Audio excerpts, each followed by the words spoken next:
Chapter 463. Every bad guy had a unique talent. Some were ruthless, some were thick-skinned, and some were ruthless. Every one of them had something special about them. Qiang Longtan was a master.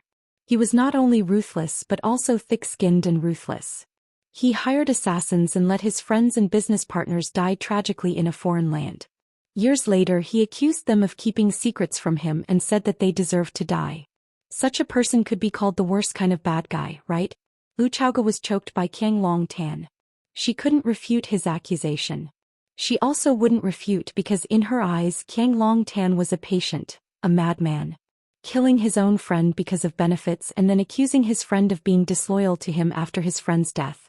Only he could do such a thing, right? Lu Mingtu, that bastard, he wasted my precious time. He held me back for 20 years, he held me back for 20 years. Lu Mingtu looked at Lu Chaoge with a ferocious expression and asked fiercely, "Tell me, do you think he should die? So what if it's for military use? So what if it's for civilian use?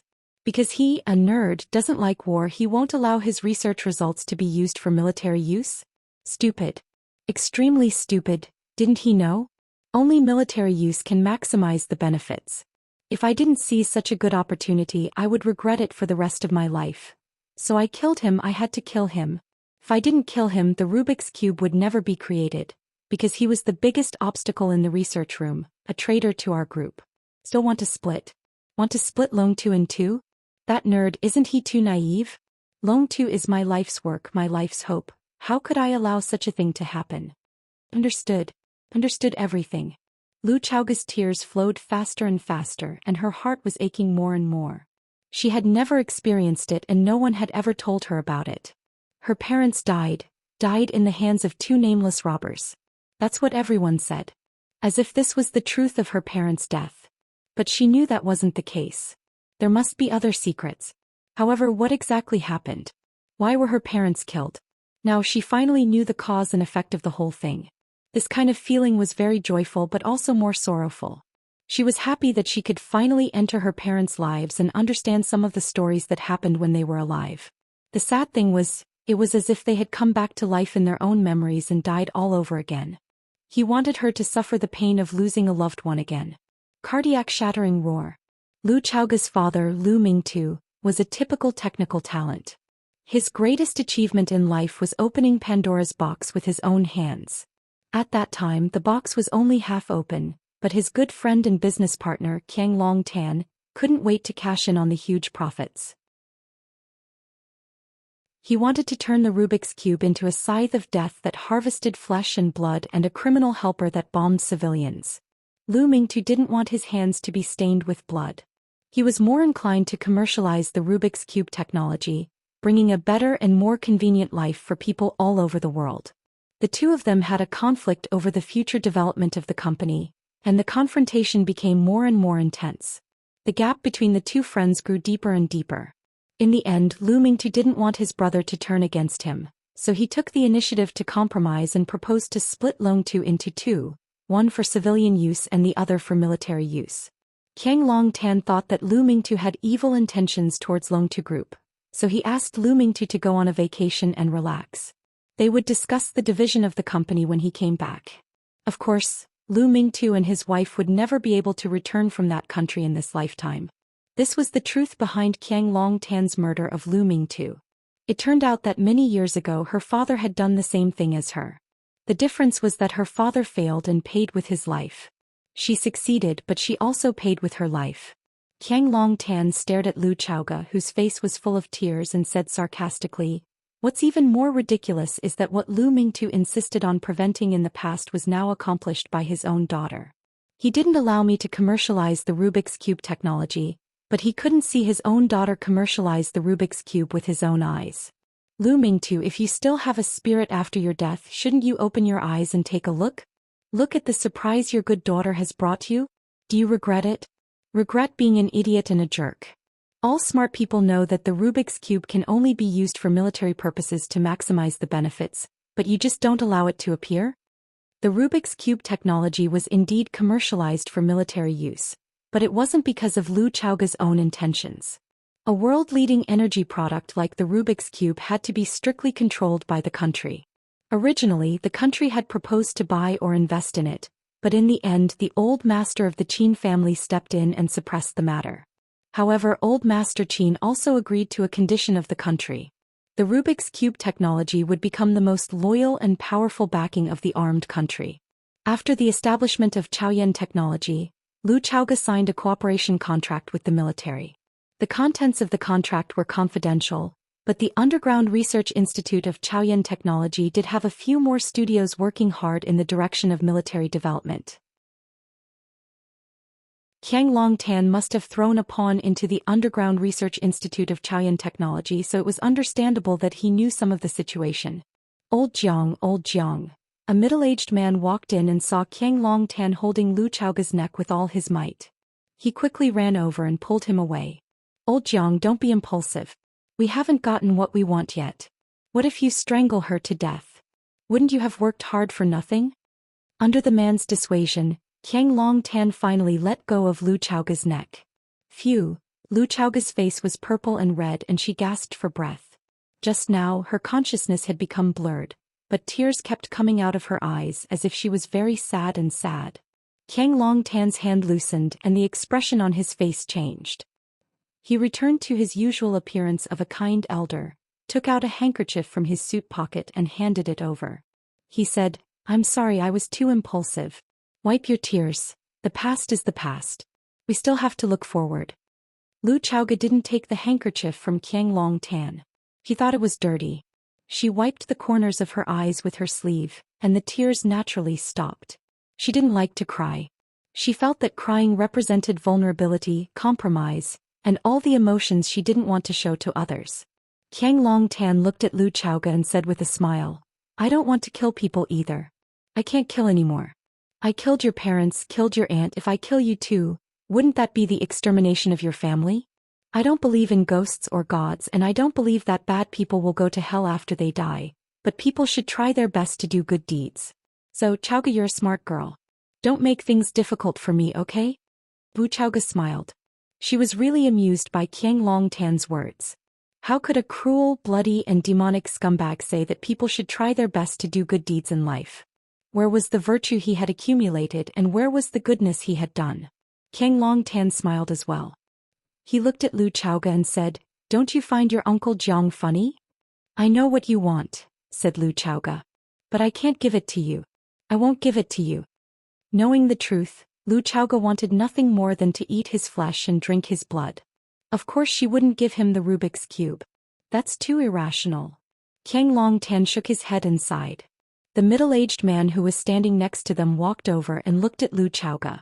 "Miss, you can't be emotional. Isn't it too much of a pity to end your youth like this?" Lu Chaoga looked at the middle-aged man and found him familiar. "Jiang Fengxing." The middle-aged man smiled. "You haven't seen me before. But you should know my daughter Jiang Shangxin."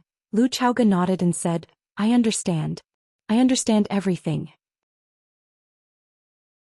Qiang Longtan and Jiang Fengxing from the Jiang family appeared at the scene of her kidnapping. What else couldn't she understand? She knew that the Jiang family and the Jiang family were in cahoots, and now it seemed that the relationship between the two families was indeed unusual. "It's good that you understand. I'm just afraid that you don't understand." Jiang Fengxing didn't try to hide it. "You better listen to your Uncle Jiang. He's at his wit's end now, so he'll do anything." Driven to a dead end? Lu Chaoga looked at Qiang Longtan. Why would he be desperate? The Jiang family was one of the 4 major families in Huaqing. Although his Longtu group had always been under pressure from Chaoyan technology, it still firmly occupied half of the energy industry in Huaqing. He had the support of a powerful family like the Jiang family, and his son Jiang Zhulu was about to marry Jiang Shangxin from the Jiang family. How could such a person be desperate? "After you were kidnapped, Fang Yan went to Zhuliu's wedding to ask for you." Qiang Longtan smiled bitterly and said, "He stabbed the Jiang father and son again and again, and even got hold of Lu Tong's weakness to force him to betray us." Lu Tong betrayed them? Lu Chaoga was shocked. She had lived in the Jiang family for many years, and she was all too clear about Lu Tong's position in the hearts of the Jiang father and son. Lu Tong was a special person in the Jiang family. If he jumped out and stabbed the Jiang father and son, they could only suffer in silence, because Lu Tong had too many weaknesses that could be used against them. If he forced them too much, Lu Tong could completely betray them in front of everyone. Unless they had a way to get rid of him. However, if that person fell into the hands of Fang Yan, he would definitely not give them a chance to do it, right? Because what he was most afraid of now was someone leaving him. Just like his father did. Fang Yan was really becoming more and more mature and a trustworthy man. Chapter 464. Today was supposed to be the day of Zhu Lu and Xianxia's wedding, but Fang Yan made a scene at the wedding venue. He insisted that we were the ones who kidnapped you, and Lu Tong came out to add insult to injury. I have to say it was a vicious move. Qiang Long Tan patted his chest and said, "A sword pierced through my heart." The wedding was ruined, the guests left, the Jiang family's reputation was ruined, and we became the laughingstock of the world. We were like stray dogs. I know you are interested in what happened after that, so I told you about it to make you happy. I can't help but admit that the man you've chosen is indeed better than Zhu Lu. Zhu Lu's life was too comfortable all these years, and I was there to protect him. He was not mature enough and his methods were not vicious enough. It's okay, he is still a young man and he still has a lot of room to grow. After experiencing this, I'm sure he'll comprehend some things. The Jiang family is finished and so are we. Everyone says that a cornered dog will do something desperate, but what can a person do when they are desperate? I don't know either. I really don't know. Anyway, your father wanted to split up Longtu with me, so I got someone to kill him. Now that your man Fang Yan has taken everything away from us, only the Rubik's Cube can save me, our reputation and our reputation. Let us become a powerful force in watching again, and let those who belittle and laugh at us look up to us again. Chowga, give me a hand and give me the Rubik's Cube. With the Rubik's Cube, Uncle will be able to regroup and achieve great things. When that time comes, you will be proud of me. I want you to die immediately. Lu Chowga stared at Qiang Long Tan and said. She had never hated someone so much and she had never wanted someone to die so much. He had done so many evil things and killed his closest family member, but he spoke to her in such a careless tone, asking for something that didn't belong to him in the first place. He didn't care about his past at all. He had only killed one person and he could kill again. He had only done some shameful things and he could do it again. But what could he do? He was more venomous than a poisonous snake and more vicious than a ferocious tiger. It was uglier than the ugliest creature in the world. Listening to Lu Chowga's hatred and curses, Qiang Long Tan laughed out loud. Qiang Long Tan turned around, looked at Jiang Fingxing and said, "Fingxing, these young people are braver than us. The older we get, the less courage we have. The more you live, the more regressive you become. That's because we care about too many things." Jiang Fengxing took out a cigarette from his pocket and put it in his mouth. "If you care about too many things, you won't be willing to die. Since we don't dare to die, then let others die," Qiang Long Tan said with a smile. "Why don't I get my little friend to bring them here?" "It's all up to you." Jiang Fengxing smiled and nodded. He clapped his hands and the Lord God walked over with a woman upside down. He held the woman's arm in one hand and her ankle in the other. She did not look gentle at all. Bam! The Lord God threw the woman on the floor, then walked in front of Lu Chowga, looked at her with a silly smile and kindly reminded her, "Give them the Rubik's Cube. Otherwise they'll really kill you. I'm also a woman, so I can understand the difficulties of being a woman very well." Woman. Lu Chowga looked at the Lord God with a confused look. He had a rough face, a thick beard and a sturdy body that looked mighty and domineering. When he moved, he looked like a small mountain. The Lord God is a woman? Lu Chowga finally understood why the Lord God said that he didn't like women several times when he was chatting with her. She finally understood why a kidnapper would spout so much nonsense out of the blue. Women. The Lord God patted Lu Chowga's face and said, "Take care of yourself." Twisting his chubby butt, he elegantly walked to Jiang Fengxing and stood still beside Jiang Fengxing. Jiang Fengxing put his arm around the Lord God's shoulder. The Lord God very gently took out a lighter from his pocket and helped Jiang Fengxing light the cigarette, then said in a sweet voice, "You're allowed to smoke only this one. Otherwise you're not allowed to kiss me." Jiang Fengxing laughed and said, "Fine. I'll listen to you and only smoke this one." As he spoke, he hugged the Lord God tighter in his arms. The Lord God giggled and rubbed his sturdy body against Jiang Fengxing's chest. The two looked at each other in the eyes. Lu Chowga turned her face away, not daring to look again. These kidnappers didn't look like kidnappers at all. After such a fall, The woman on the ground slowly woke up. And Jing, the assistant who was kidnapped with Lu Chaoga. She saw Lu Chaoga sitting on the iron bed and hurriedly shouted, "Boss." She rushed in the direction of Lu Chaoga, but was kicked out by Qiang Long Tan. And Jing's body retreated and then heavily hit the iron table in the middle of the room. Qiang Long Tan slowly walked over. When Jing was about to get up, he grabbed her hair and pressed her body against the table again. Qiang Long Tan's body was on top of Jing's body. He looked at Jing's pretty face at close range and asked with a smile, "Are you afraid? Let me go." Jing struggled desperately. But how could her strength be greater than Qiang Long Tan's? No matter how hard she tried, she couldn't lift Qiang Long Tan's body from her chest. "Your life is not in my hands but in Lu Chaoga's hands. Beg her. As long as you are willing to beg her, she will plead for you. I will let you go. You won't die." Qiang Long Tan tightened his grip on Jing's hair as he roared, "Beg her, quickly beg her. Don't even think about it." Jing's hair was pulled off, but she still gritted her teeth and persisted. "Very good. You're as stubborn as your boss," Qiang Long Tan said with a smile. He took out a knife with his right hand and cut off the hair in his hand. Swish, swish, swish. His right hand brandished the knife randomly, and Jing's long hair quickly turned into a hedgehog's head. It was like cutting chives with a kitchen knife. It was messy and messy. Jing screamed in shock, but she couldn't escape Qiang Long Tan's grasp. Lu Chaoga was just about to jump off the bed to help Jing, but before she could do so, bang! A dagger was stabbed into the bedding between her legs. It was less than a centimeter away, and the dagger could have pierced into her calf bone. The chief god glanced at Lu Chaoga and said in her sweet voice, "Don't move. Don't move. I can't guarantee that I'll stab so accurately every time." Lu Chaoga panted heavily as she sat motionlessly on the spot. Qiang Long Tan pressed down on Jing's head and raised the dagger to stab down. He said, "There's an art in the western regions called scalp painting. I've admired it for a long time, but I've never had the chance to see it. An old friend told me that he saw with his own eyes a foreign monk painting a blood-bathed peony on his scalp. Today I'll paint a painting on your scalp. What do you think I should paint?" Jing couldn't answer, and her cries became even more tragic. Painting on the scalp? Just the thought of it made one's hair stand on end. "Stop!" Lu Chaoga shouted. The tip of the dagger in Qiang Long Tan's hand had already sliced through Jing's scalp. Blood dripped down the dagger, making for a shocking sight.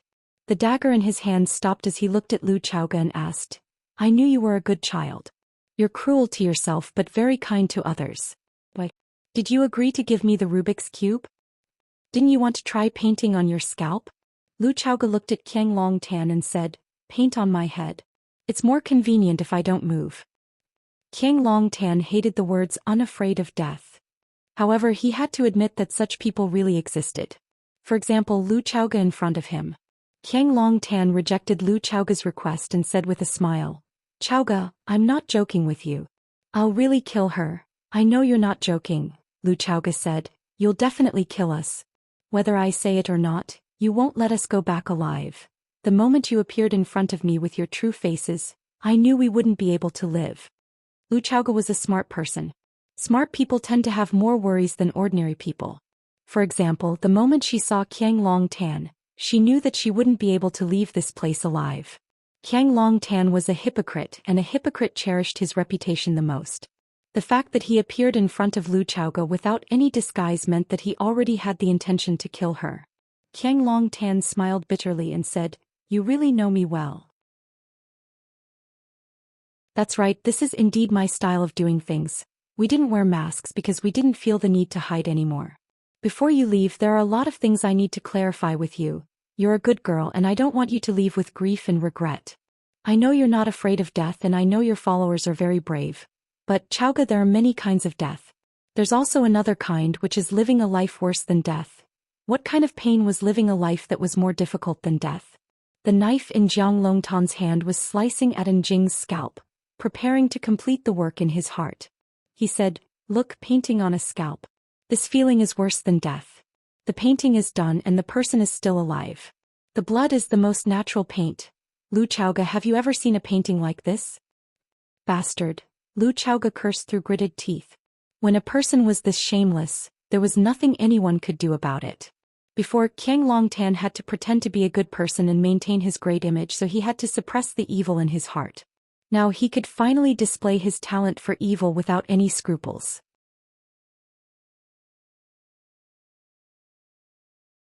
Chapter 465. When Qiang Longtan was focused on completing his masterpiece, Feng Xing also patted the Lord God's bearded face and said, "Old Jiang is busy, we can't be idle. Go bring those two guys over.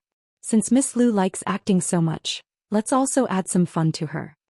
The Lord God laughed and said, "That will be lively." He turned around and quickly returned with two men in black who were tied up tightly. He threw the two men in black on the ground, letting them struggle and twist. The rope was made of high-tech fiber. The more intense the resistance, the tighter the binding.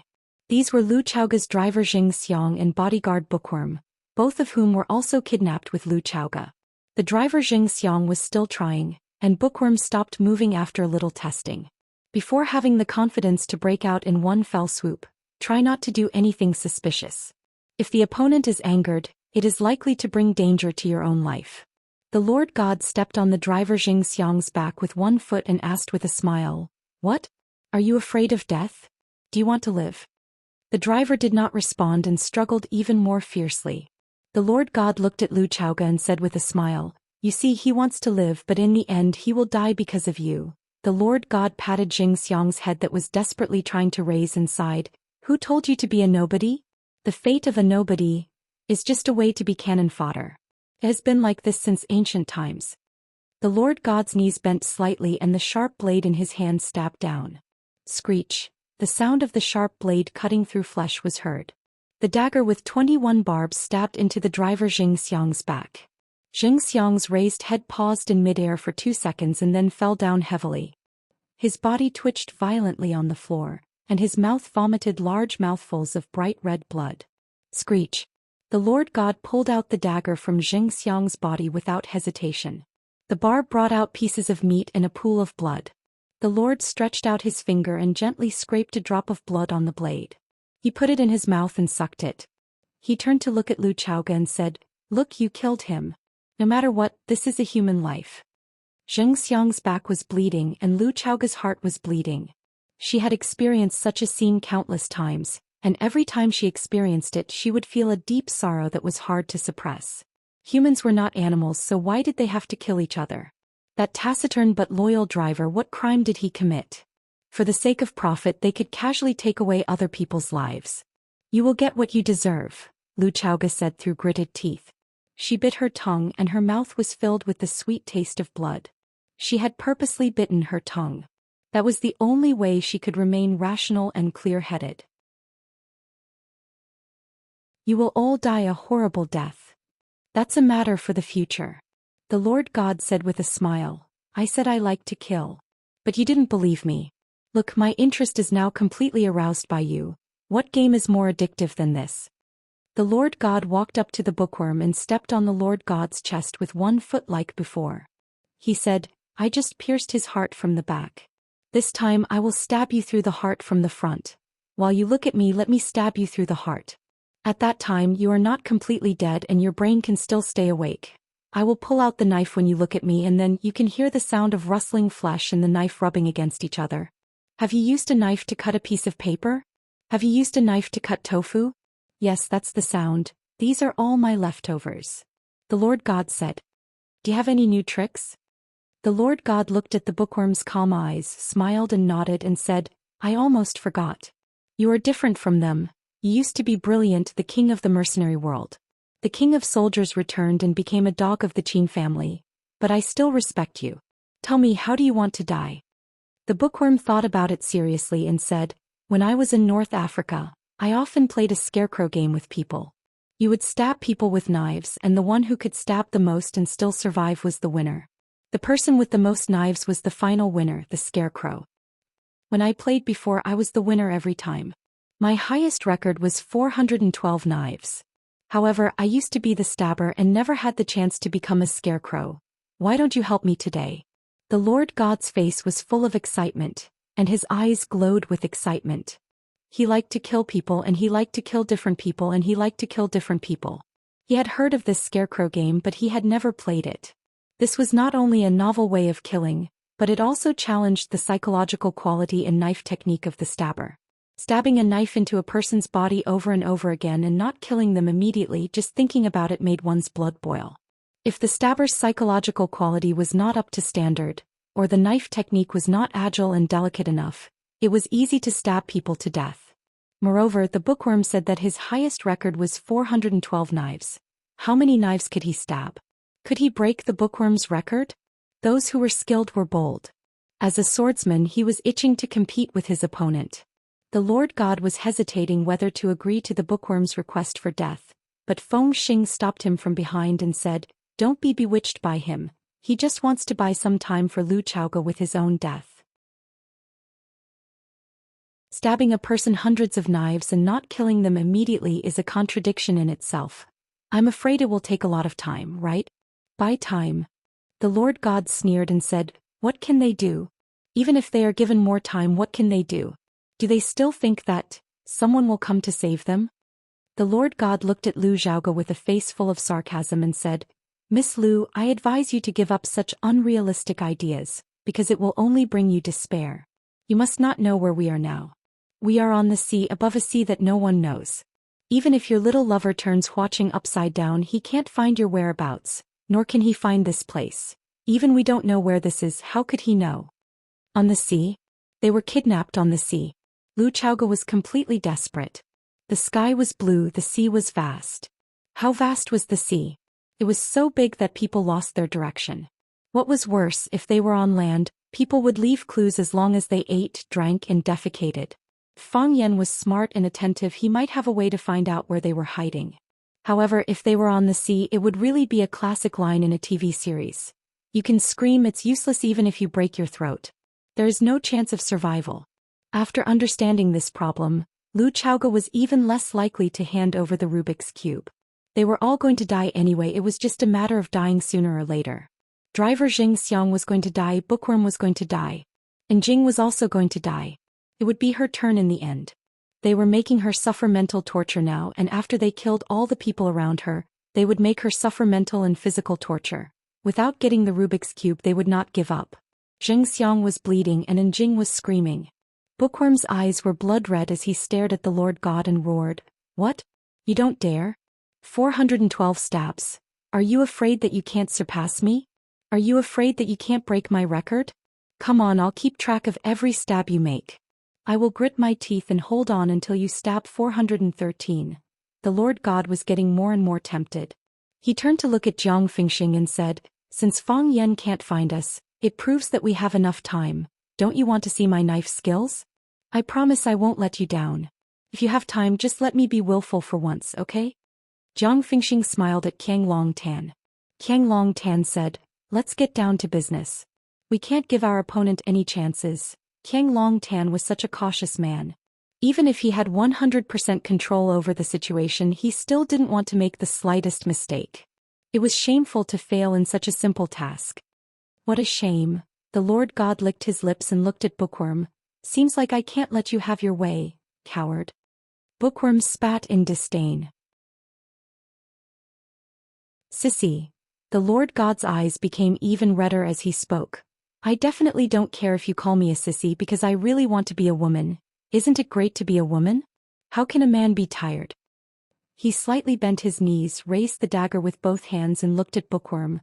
"However, I've decided to give you a new way to die. I'll make you watch as I cut open your chest and pull out your first organ for you to see. You've never seen this before, have you?" After saying that, the Lord God raised the dagger and stabbed it down towards Bookworm's chest. A very faint sound of something breaking through the air could be heard. The dagger in the Lord God's hand changed from a stab to a slash, cutting the object flying towards him in half. Pow! The two halves of the object fell at the same time. It turned out to be a small red snake that had been cut in half. Red snake blood flowed and spread on the ground. The small and ugly snake head was still hissing and chirping. The door to the room was pushed open from the outside as a short, skinny man walked in with an expressionless face. Behind him stood a young man in a black robe. The man glanced at the tragic scene in the room, his expression became cold as he spoke. "All of you must die."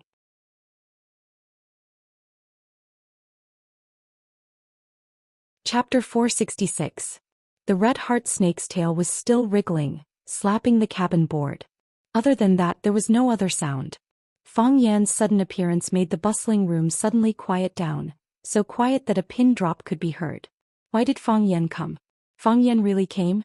And Jing's head was dripping with blood, but she stopped screaming. Bookworm's eyes turned cold and he began to look for an opportunity to escape. Lu Chaoga's expression was ecstatic. This joy was undisguised and her heart was filled with happiness. She had prepared herself for the worst when she had already believed that she would die, but Fang Yan came from the sky. What kind of man could be called a flirty man? Only a man who could make people feel warm and excited could be called a flirty man. What kind of man could be called a prince charming? Only a man who came from the sky like a god. An omnipotent man could be called a prince charming. In Lu Chaoga's mind, Fang Yan was the representative of flirty man and prince charming. He represented two terms at once. However, in the eyes of Qianglong Tan and Jiang Fingxing, Fang Yan's appearance was an accident, a disaster. Qianglong Tan's face was full of disbelief. He stared at Fang Yan and asked, "Impossible. How did you get here? How did you find this place?" For this kidnapping, he and Jiang Fingxing had put in a lot of effort. They deliberated and arranged it carefully, sending the Mercedes-Benz into the truck, sending the truck into the container, and then sending the container to the freighter. Now the freighter was sailing on the distant sea, heading towards the Pacific Ocean. They tried to leave no traces. They thought that Fang Yan would not be able to find Lu Chaoga's whereabouts no matter how hard he tried. But what were the two lumps standing at the door? Surprised. Fang Yan stared coldly at Qianglong Tan as if looking at a dead man. "Why do I not feel surprised to see you?" "I don't feel surprised at all, but you are too disgusting." "You knew it was me?" Qianglong Tan's mind spun rapidly. The moment Fang Yan appeared, he had already thought of the cause and effect of the matter and various possibilities. Is there even a need to guess? Although you have repeatedly said in the media that you are willing to deepen the cooperation with Chao Yan, but everyone knows that you are greedy for the Rubik's Cube. Chao Yan and Lu Chaoga have been in constant trouble for the past few years, and the number of engineers who died in Chao Yan's underground research facility is uncountable. If it weren't for the support of the Qin family, the research facility would have fallen into a difficult situation where there were no engineers available. I don't want to believe that the Jiang family played a part in this. Qianglong Tan stopped what he was doing. He was still not good at being an artist. His hands were covered in blood and even the blade of the knife was dripping with blood. Everyone is doing it. If our Jiang family doesn't do it, wouldn't we be too different? Qianglong Tan said with a smile. He released the silence. He knew that he no longer had a chance to kill Jing. Besides, whether Jing died or not, he really didn't care at all. Jing got up from the table and ran to Lu Chaoga's side. Lu Chaoga immediately helped her bandage.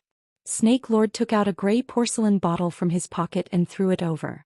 After Lu Chaoga caught the bottle, she uncorked it and poured the entire bottle of powder onto Jing's head. After quickly bandaging Jing, Lu Chaoga rushed to Xianxia's side and flipped his body over. Lu Chaoga reached out and found that Xianxia's heart had stopped beating and his breathing had stopped. His body was cold and it seemed that he had been dead for some time. His eyes were wide open and he died with a grievance. Lu Chaoga closed his eyes and took off her suit jacket to cover his face. "You had long guessed that it was me, so you caused a scene at the wedding and forced the Jiang father and son into a desperate situation. I had no choice but to take the risk and pin all my hopes on Lu Chaoga's Rubik's Cube. If it weren't for the Jiang family's passive position after the wedding incident, I wouldn't have been in a hurry to get a result. I would have locked them up for 3 to 5 months or even a year and a half. My greatest strength is patience and I was confident that I would eventually defeat and convince them. If I hadn't come, you would never have found this place. So this was also part of your plan. You used the trick of chasing the tiger down the mountain to find Lu Chaoga's whereabouts from me."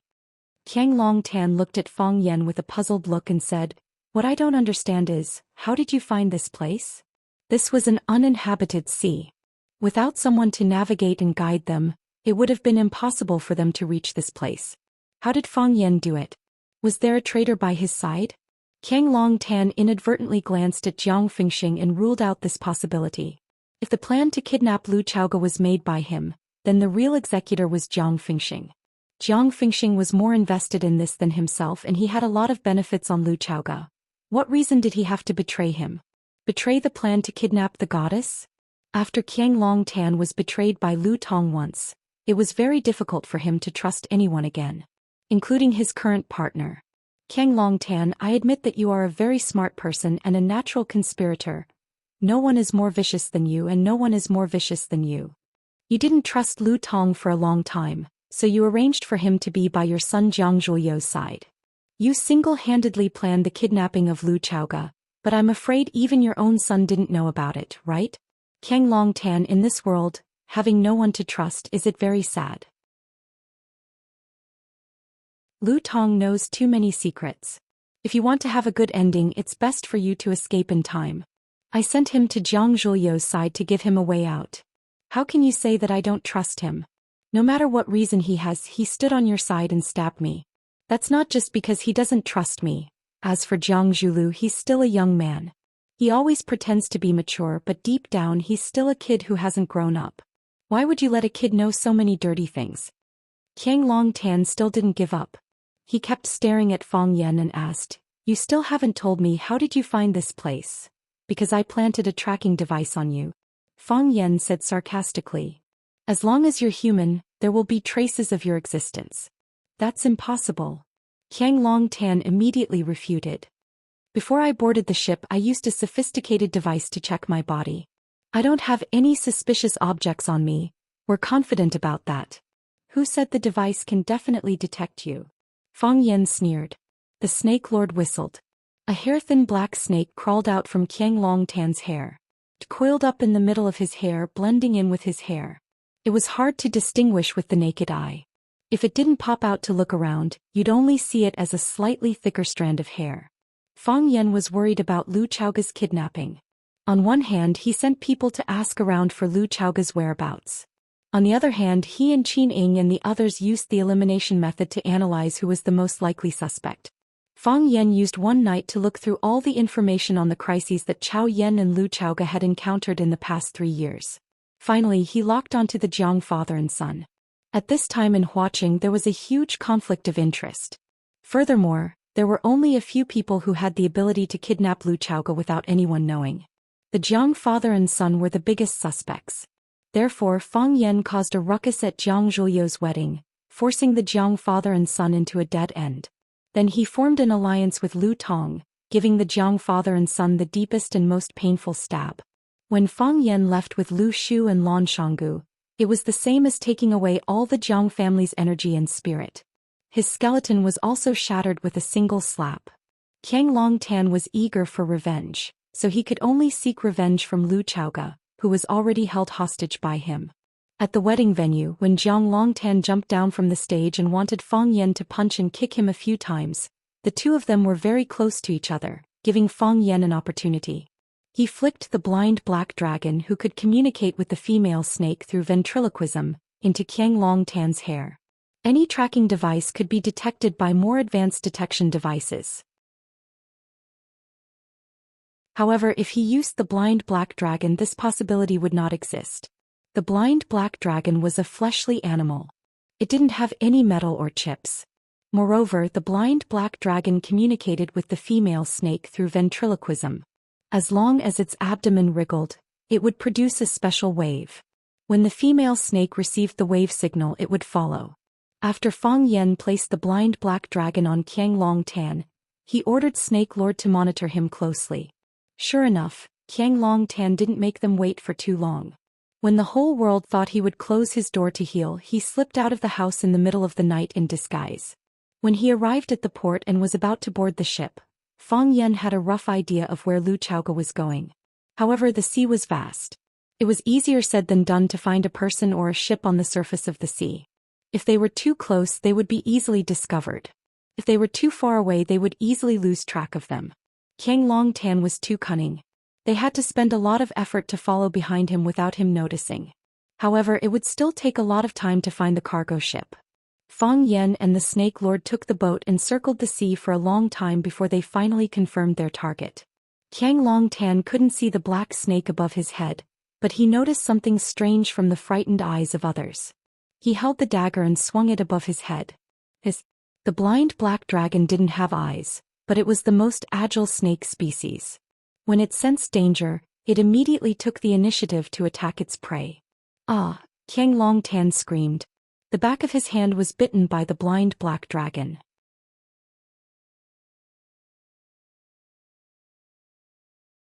Chapter 467. The blind black dragon was a tracking snake. Its body was like hair and it had little venom. Its toxicity was slightly stronger than that of ordinary snakes, but it was far less deadly than the other snakes raised by the Snake Lord. At first, Qiang Longtan only felt that the back of his hand had been pecked by a poisonous snake, and a small red spot appeared on it like a mosquito bite. Soon the spot began to slowly expand into a purple-red bruise. With this bruise as the center, the surrounding skin and flesh quickly changed color. In the end, the whole palm turned pitch black as if it had been dyed by ink. Qiang Longtan's expression was horrified.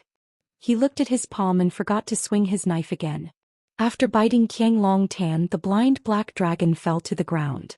Summoned by the female snake's aura, it took the initiative to rush in the direction of the Snake Lord. The black snake crawled silently along the Snake Lord's shoes, and soon disappeared on the Snake Lord's body. They hadn't seen each other for a long time. Maybe he was already reunited with the female snake. A tuft of black hair scattered on the ground. It was Qiang Longtan who had felt the danger above his head and swung his knife down. The Snake Lord looked at Qiang Longtan coldly and said, "Don't move. Don't move. The more you move, the faster the poison will spread in your body. When this black spot spreads to your whole body, your organs will fail and your body functions will degenerate.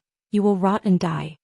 The blind black dragon was a tracking snake, and it didn't have strong attack power or strong venom.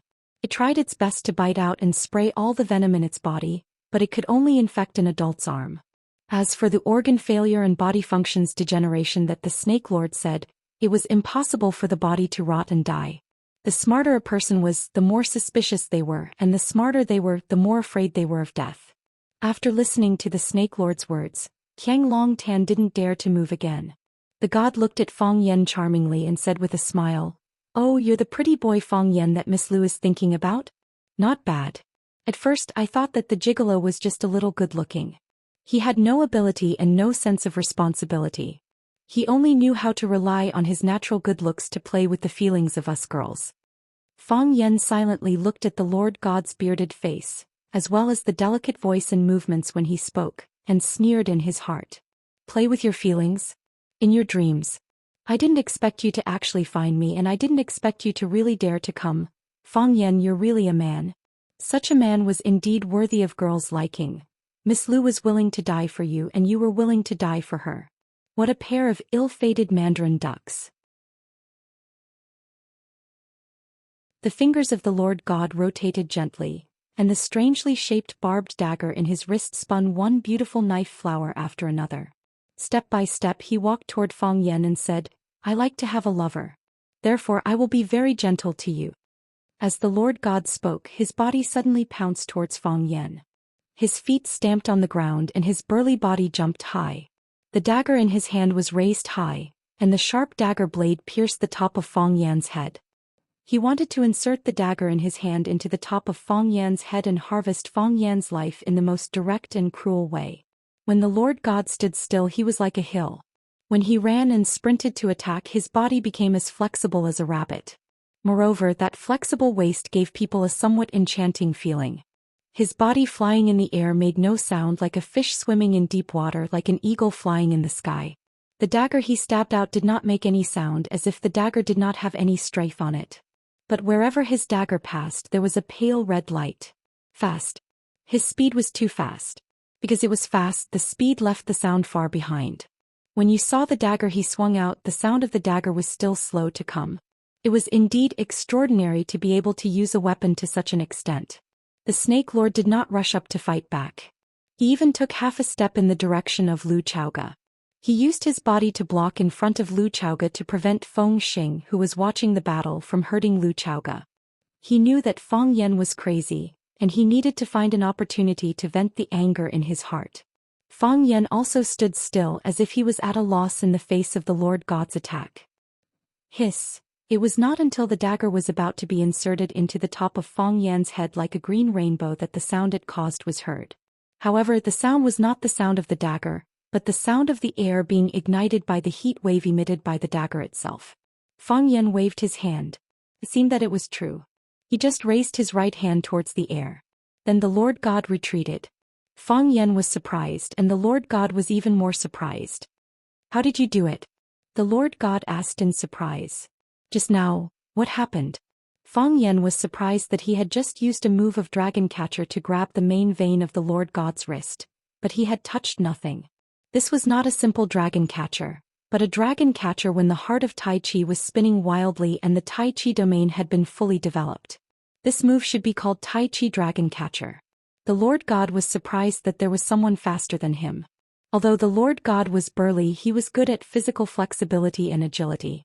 He learned tap dance from a professional dance teacher when he was a child, and he also participated in world-class tap dance competitions when he was a teenager. It was not until he was discovered by the mutants that he gave up dancing and became the current Lord God. The reason why the Lord God was nicknamed the Lord God was because his attacks were always successful. Within his attack range, no one could avoid his dagger. Just like the divine domain, he was the master of the domain. However, in the process of competing in speed in this round, the Lord God lost to Fang Yan. What he thought was a safe attack had failed. If he had not retracted his saber quickly, Fang Yan would have seized the meridians on his wrist, and he would have become a prisoner. The Lord God was proud, and he would not allow such a failure to happen to him. His fingers kept flicking, and the sharp dagger in his hand seemed to have a life of its own, making dazzling and wonderful knife moves one after another. The Lord God's big beard face stretched out and he grinned and looked at Fang Yan and said, "Interesting. It's really interesting. No one could keep up with my pace before. I didn't expect to meet an opponent today. It's a pity. I've heard of your name for a long time. 3 years ago you fought the Japanese sword god Chiba Hashirama at the top of One Sword Peak. I thought you were just undeserved and had been elevated by others. It's really a surprise to try it today. I want to apologize to you. You're not a pretty boy. At least you're not a good-for-nothing pretty boy." The Lord God licked his lips and made a greedy and bloodthirsty gesture. He bowed slightly and the dagger in his hand stopped spinning. He held the dagger upside down in his right hand, stared at Fang Yan with sharp eyes and said, "Tai Chi? Is that the legendary heart of Tai Chi? Although I didn't know what happened just now, then try to take another move from me."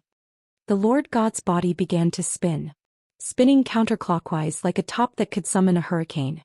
The strong airflow filled this narrow space. Qiang Long Tan's hair was flying in the wind, and even the iron chair was rolled up by him. The Lord God's body turned and spun up. At the same time he had turned into a vague shadow. The speed of the Lord God's rotation did not slow down, and he and his knife turned into a tangible but intangible shadow, bursting out with bright cold electricity. Around Fang Yan he had turned 7 or 8 times in an instant. There were dozens of cold electricity in each circle, stabbing at Fang Yan's body from any possible or impossible angle. Wind Shadow Knife Technique? Fang Yan was secretly surprised that the Lord God's Wind Shadow Knife technique had reached a high level. The naked eye could only catch the shadow of the wind but could not see the real trace. Each knife seemed to be scattered, but nearly 100 knives were connected to form an impenetrable knife net. A knife was connected to a knife and a ring was connected to a ring. It made people's bodies tense and their hearts depressed. Killing array. This was the power formed after the great success of the knife technique. Killing with array. As long as you entered the array there was no place to hide. However, he smiled coldly and said, "You actually dare to show off in front of me with your weak wind shadow saber technique? Who gave you such confidence?" The Lord God's voice came out of the tornado and said, "When I kill you, you will know where my confidence comes from." Fang Yan's words completely angered the Lord God. He spun faster and the frequency of his knife was higher. Every knife stabbed at Fang Yan's vital points. Fang Yan's eyes were tightly shut and he stood there without moving. He was waiting for the Lord God to show his true body. Because Fang Yan knew very well that the Lord God's continuous attacks were all illusory moves. The real killing move had not appeared yet. The Lord God was looking for the best gap and Fang Yan was also looking for an opportunity to break the enemy. Fang Yan seemed to be impatient and reached out to grab the black shadow. Chirp. The wind stopped and the Lord God's body finally appeared. He finally waited for the opportunity and stabbed at Fang Yan's chest. One hit kill. Whoosh. Fang Yan lightly stretched out his hand. As if waiting for 1,000 years, his hand just happened to block the Lord God's attack route.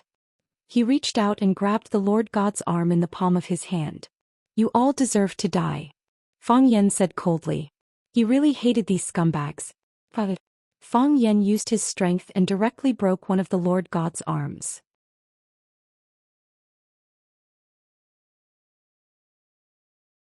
Chapter 468. Crack. The first sound was the crushing of gravity. It was as if the shell of a peanut in the palm had been crushed. Fang Yan didn't stop there. He was still exerting force with the hand that was holding the overgod's arm. His expression was cold and his eyes were filled with killing intent, like a vengeful demon king who had fallen into an extreme state of madness. You people never know what a lesson is, Fang Yan said coldly. Since you don't know what a lesson is, I'll let you know what savagery is. Fang Yan's right hand kept kneading, and surging waves of hidden force gushed out. This was the Tai Chi soft force. Although there was the word soft in its name, it was the most brutal and overbearing force. The overgod's bones were wrapped by the soft force and then tightened and compressed. Crack, crack, crack. The sound of bones breaking rang out incessantly like the sound of peanuts being crushed into powder. Fang Yan used the great dragon catcher hand to lock the meridians on the overgod's wrist, and no matter how hard the overgod tried, he couldn't break free. When Fang Yan broke the bones in his arm, he felt a heart-wrenching pain. When Fang Yan directed the unparalleled soft force to smash and crush himself again and again, he could no longer feel any pain, because he realized that he had suddenly lost contact with the arm that was holding the saber. It was as if his arm had been cut off by a saber. For a split second he couldn't feel any pain. Fang Yan looked at the overgod's frightened and increasingly violent and vicious eyes, and said, "What's the most painful pain? It's not feeling pain but knowing that something is leaving you." Fang Yixing's death was what Fang Yan felt. This kind of pain was the most corrosive to a person's will, and the most difficult to extricate oneself from. Fang Yan took the dagger from the overgod's hand, the dagger with barbs on it. At this time the overgod no longer had any strength to resist. It was not difficult to beat someone, but it was difficult to send someone away. It was not difficult to send someone away, but it was difficult to take someone away. True experts weren't good at beating people up, but they could easily send people flying a few meters away. It's not hard to give someone away, but it's hard to take someone away. It means that as long as he lightly touches your body, you won't be able to move at all. What Fang Yan was using now was the take formula. Like a dragon bind, it made a supreme expert like the Lord God lose the ability to move. Fear, hatred, helplessness, and other emotions that were hard to describe. However, he said disdainfully, "Is this your so-called wild nature? That's all. It would be too disappointing.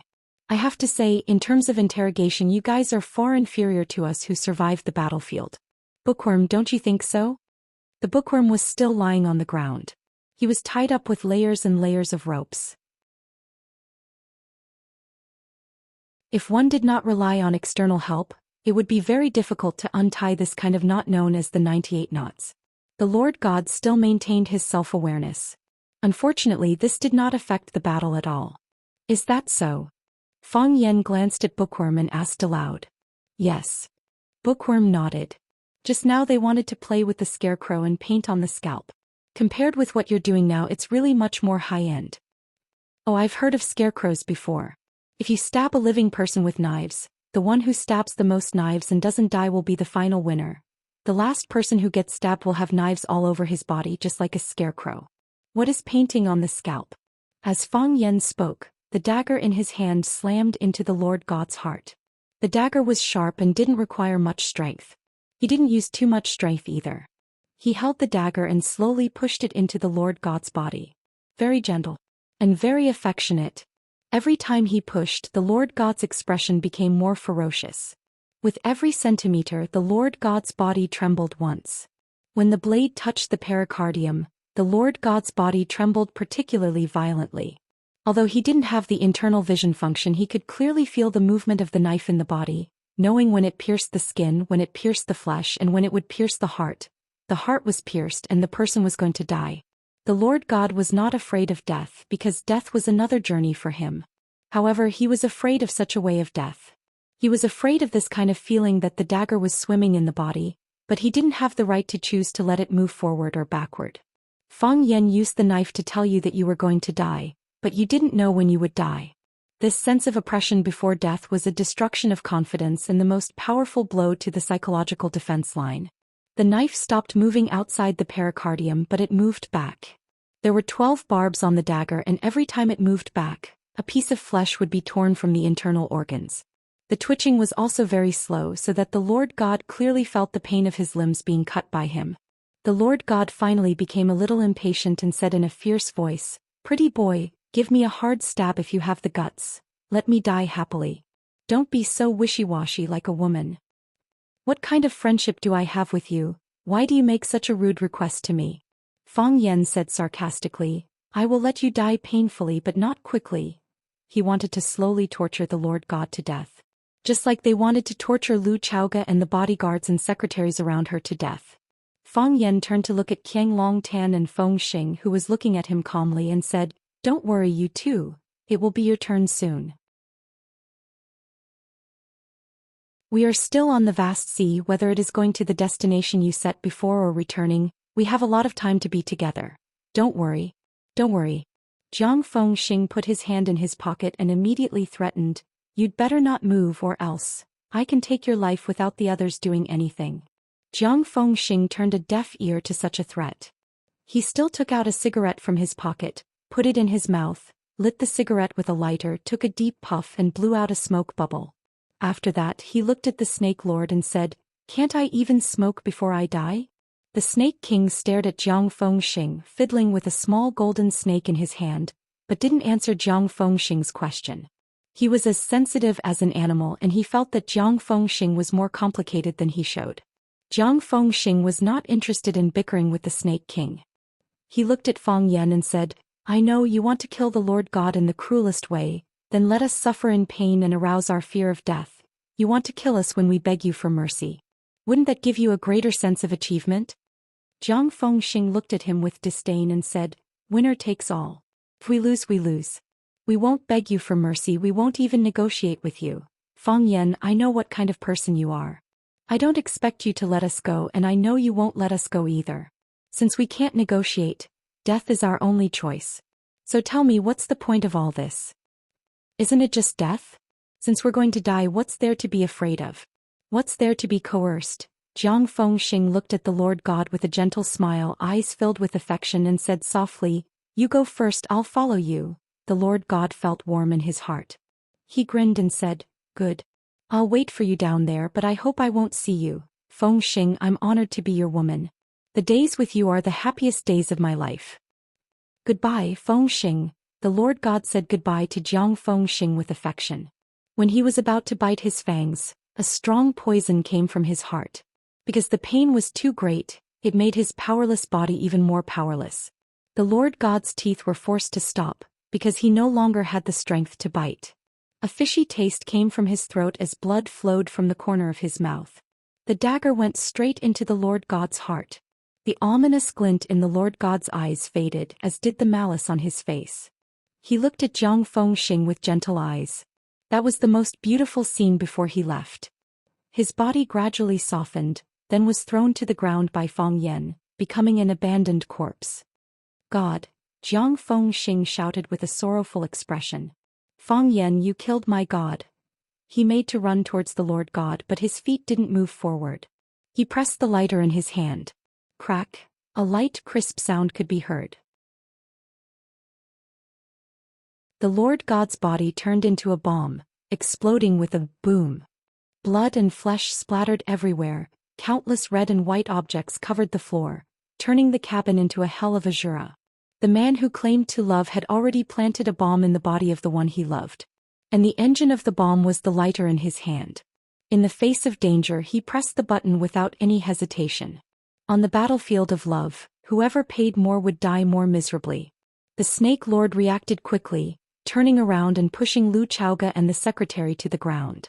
Although the bookworm was tied up with ropes, he still rolled wildly on the ground to save his life. Jiang Feng Xing took the opportunity to turn and run towards the door. He prepared a kayak on the ship. As long as he found an opportunity, he could drive the kayak away from this dangerous place. His right hand pulled open the door of the room and his left foot had already stepped out.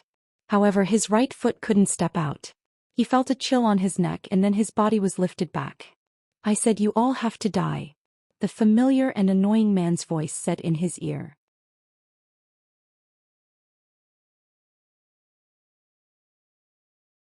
Chapter 469. In Neijiang Lake there was a senior surnamed Lin who had neither high virtue nor high prestige, who once said that the most important rule in Jianghu was only one word: fight if you can win, run if you can't. Jiang Fengxing wasn't a member of the martial world, and he had never heard of this man named Lin. However, he clearly understood that if he didn't run now, he would die. In order to keep the secret of kidnapping Lu Chaoga, they tried their best to reduce the number of people involved. Except for Qianglong Tan, who was the main planner, only Jiang Fengxing and a few people he trusted were responsible for the execution. None of Qianglong Tan's people in the Flower City were useful. Even Qianglong Tan's son Jiang Zhulu and his steward Lu Tong knew nothing about this. Fang Yan came to Jiang Zhulio's wedding to ask for Lu Chaoga, which made Jiang Zhulu extremely angry. He believed that Fang Yan was slandering him and wanted to ruin his and his father's reputation with this, so that the marriage between the Jiang family and the Jiang family would fail. If Jiang Zhulu knew that his father was on this cargo ship, his expression would be quite interesting, wouldn't it? Now Fang Yan and his snake-playing friend pushed open the door and walked in, which meant that the few guards outside had all been taken care of by them. Their biggest support, the main god, was already dead and Qianglong Tan was poisoned by the snake. What else could stop Fang Yan from taking his revenge? "Let me go." Jiang Fengxing didn't have the strength to struggle, so he could only threaten loudly, "Fang Yan, let me go. I'm a member of the Jiang family. You better not touch me. If you dare to touch me, you will become the enemy of the Jiang family. Are you ready? Do you really want to become the enemy of the Jiang family, a lion?" "What did you just say the Jiang family is?" Fang Yan lifted Jiang Fengxing up, sneered and asked, "A lion? So what if it's a lion? Isn't it still an animal?" "Fang Yan," Jiang Fengxing yelled in anger. The Jiang family was the Jiang family, respected and feared by everyone. Because he was a member of the Jiang family, everyone had to hold him high above their heads when he walked outside.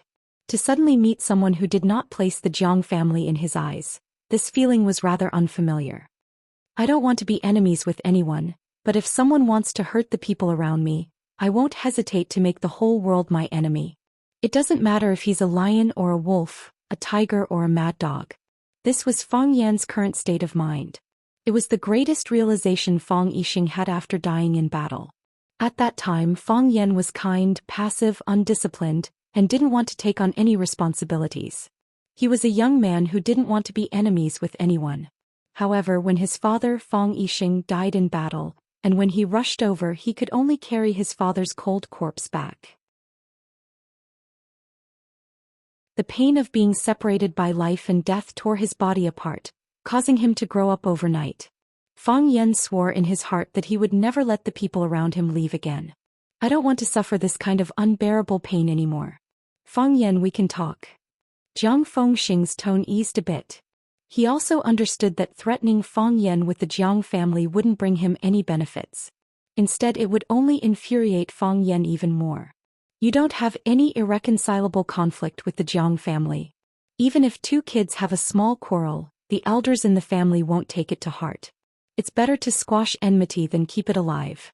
I am willing to be the middleman between you and the Jiang family, to solve this conflict. In this way we can live in peace and develop together. Isn't that great?" Plop. Fang Yan swung his hand and threw Jiang Fengxing's body onto the deck of the room. Jiang Fengxing showed a painful look. It seemed that this fall was quite heavy. "Why should I solve the conflict with the Jiang family?" asked Fang Yan. "Fang Yan." Jiang Fengxing rubbed his arm, which was hurting from the fall, and said, "Do you think that you can live a peaceful life after getting rid of us? Do you think that Dragon Pool and I are the only ones who are interested in the Rubik's Cube? You can ask Lu Xiaoga, you can ask herself. In these few years, how many times has she been in danger? How many assassination attempts has she been through? Are we the only ones who did it? Fang Yan, you have underestimated the attraction of the Rubik's Cube and your current value." Looking down at Jiang Fengxing, Fang Yan continued, Therefore I should keep you alive and ask you to help me talk to the Jiang family so that we can bury the hatchet. If I'm smart, I will also offer a part of Chaoyan Technologies shares to them. In this way the Jiang family won't be interested in me anymore. With the protection of the Jiang family, the others who are interested in me will have to be more cautious. Am I right? Jiang Fengxing threw a sharp glance at Fang Yan and said, Chaoyan Technology has 3 major shares and the Qin family has a great interest in them. With the Qin family, a true god, we don't need to be afraid of anything. However, it's easy to dodge a spear in the open, but hard to defend against a stab in the dark. One more friend, one more way out. You can be friends with the Qin family, but that doesn't mean you have to be enemies with the Jiang family. That won't do you any good. Chaoyan is developing fast, but it's not a good thing to be controlled by others. Besides, even if you can make billions, you have to make sure that you are healthy so that you can enjoy it. Am I right? Fang Yan looked at Jiang Fengxing with a meaningful smile and said, I understand what you just said. You are still threatening me, aren't you? Fang Yan, I am not threatening you. I am just telling you what kind of choice a smart man should make, said Jiang Fengxing with a sincere look as if he was thinking for Fang Yan's sake. Why does an egg have to collide with a rock? What's the point of smashing yourself into pieces? So, as a so-called smart man, I should let you go? Fang Yan asked. Jiang Fengxing didn't answer. He thought, isn't this nonsense? I have been talking to you for so long, do you still not understand? If you kill me, won't you become a mortal enemy of the Jiang family? But if I do that... Fang Yan pointed at the driver who was lying on the ground without moving and said, what about him? He is only a driver, but you killed him like this. What about his wife and child? What about his parents? He is only a small person who doesn't affect the big picture. A small person shouldn't live like a small person. If I let you go, what will happen to her? Fang Yan pointed at Lu Chaoga's assistant and said quietly, she also loves her parents and family. She has a man who loves her as much as his own life. She is still so young and has a bright future. She is not married yet and she doesn't have children of her own. Such a little girl was humiliated by you and almost killed by you. What will happen to her? Jiang Fengxing wanted to say that she was also a small person, an insignificant chess piece. But when he noticed the look in Fang Yan's eyes, he tactfully swallowed his words back into his stomach. He knew that Fang Yan wouldn't listen to him like this. This stupid guy, those people's life and death, what does it have to do with him? At most he would just have to pay some money. If he killed him because of these small people, then he would have to fight against the Jiang family to the death. What's more important, can't he even tell this? Fang Yan pointed at Lu Chaoga, who was standing quietly by the bed, and said, she is my best friend, my business partner, and my very, very important family member. I don't know how much she has sacrificed for me, and I think you know it better than me. But you kidnapped her and used the cruelest way you can imagine to deal with her. If I were to be a smart person, as you said, what would she think? Jiang Fengxing glanced at Lu Chaoga and said in a low voice, Miss Lu is a hero among people, and the most excellent strong woman I have ever met. Besides, I know that she loves you very much. She is a smart person and she knows what is the best for you. She can forgive this kind of thing. We can talk about any conditions, isn't that right, Miss Lu? Lu Chaoga didn't say anything. Since Fang Yan was already here, everything would be decided by him. If Fang Yan said that they should be released, she would think that Fang Yan was mature, steady, and considerate of the overall situation. If Fang Yan said that they should be killed, she would think that Fang Yan was a man who could distinguish kindness and hatred clearly and was loyal. She would support all the decisions made by Fang Yan. He thought it was reasonable. I won't forgive you, said Fang Yan. I never believe that negotiations can solve conflicts, because new conflicts will arise after negotiations. If you throw a piece of meat to the wolf will turn around and walk away. But when the piece of meat in its stomach is gone, it will come back to you again for a new piece of meat. Fang Yan stepped on Jiang Fengxing's calf bone and said, the best way to solve conflicts is to make it lose the courage to come back and ask for a fresh piece of meat. Fang Yan suddenly put forth his strength. Crack. A clear cracking noise came, followed by Fengxing's extremely suppressed howl. Blood veins bulged on his forehead. One of his calves had already been broken by Fang Yan, and the bone inside was broken. Fang Yan didn't take his foot back just because Fengxing's calf bone was broken. Instead he slightly rotated his foot and released strong streams of earth brocade power. Pop, pop. Popping noises could be heard without an end. Jiang Fengxing's broken calf bone was suffering from the second wave of earth brocade power. Under the great attack of earth brocade power, the hard bone was crushed into puddles of powder. Feng Yan. Jiang Fengxing roared Feng Yan's name, but eventually he couldn't say the rest of his words. Then he directly fainted. Feng Yan looked at Jiang Fengxing, who had fainted, and said in a low voice, "If you want to be a bad guy, you should have the awareness of being a bad guy. You do everything you can. When your lives are threatened, you try to solve problems through negotiation. That's not good. It's not fair to the good guys." Feng Yan moved his foot to the other leg of Feng Xing, crushing the bone of Feng Xing's calf into bone powder just like what he did just now. After that, he slightly sighed in relief and said, "I'm a good man."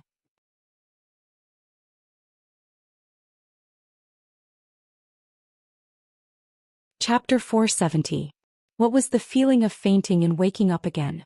It was the feeling of hovering between life and death.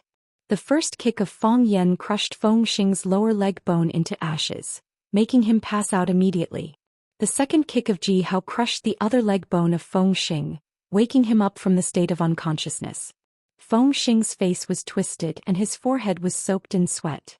His face had turned dark purple, making him look like a patient suffering from an incurable disease. "Feng Yan, you bastard! How dare you destroy me?" Only at this moment he finally had the chance to finish the sentence that he hadn't finished before he passed out. The piercing pain from his legs struck his brain over and over again, letting him know that he had already become a real disabled man. He didn't think that Feng Yan would do this so thoroughly. Qiang Longtan's evaluation of Feng Yan was fair and honest. He had the heart of a rabbit, the IQ of a fox, the eyesight of a vulture, and the appetite of a tiger. He truly had a murderous heart. Feng Yan didn't mind Feng Xing's bad attitude towards him, although he felt that Feng Xing's behavior was quite ungentlemanly. With a calm look, Feng Yan looked at Feng Xing, who was sitting on the ground and howling in pain, and said, "I don't care about being cursed at, but I don't like being cursed at. After all, it's not a pleasant thing." Feng Yan threw a kick towards Feng Xing's arm. Crack. The familiar bone-cracking noise came once again, and Feng Xing passed out again before he could even let out a scream. Feng Yan broke Feng Xing's elbow in the most direct and violent way, making Feng Xing's right arm powerlessly hang down. "Why didn't you kill him?" asked Qiang Longtan. His arm, which was bitten by the blind black dragon, was no longer turning black, and the venom was no longer spreading in his body. Moreover, as time went by, the venom was even fading away.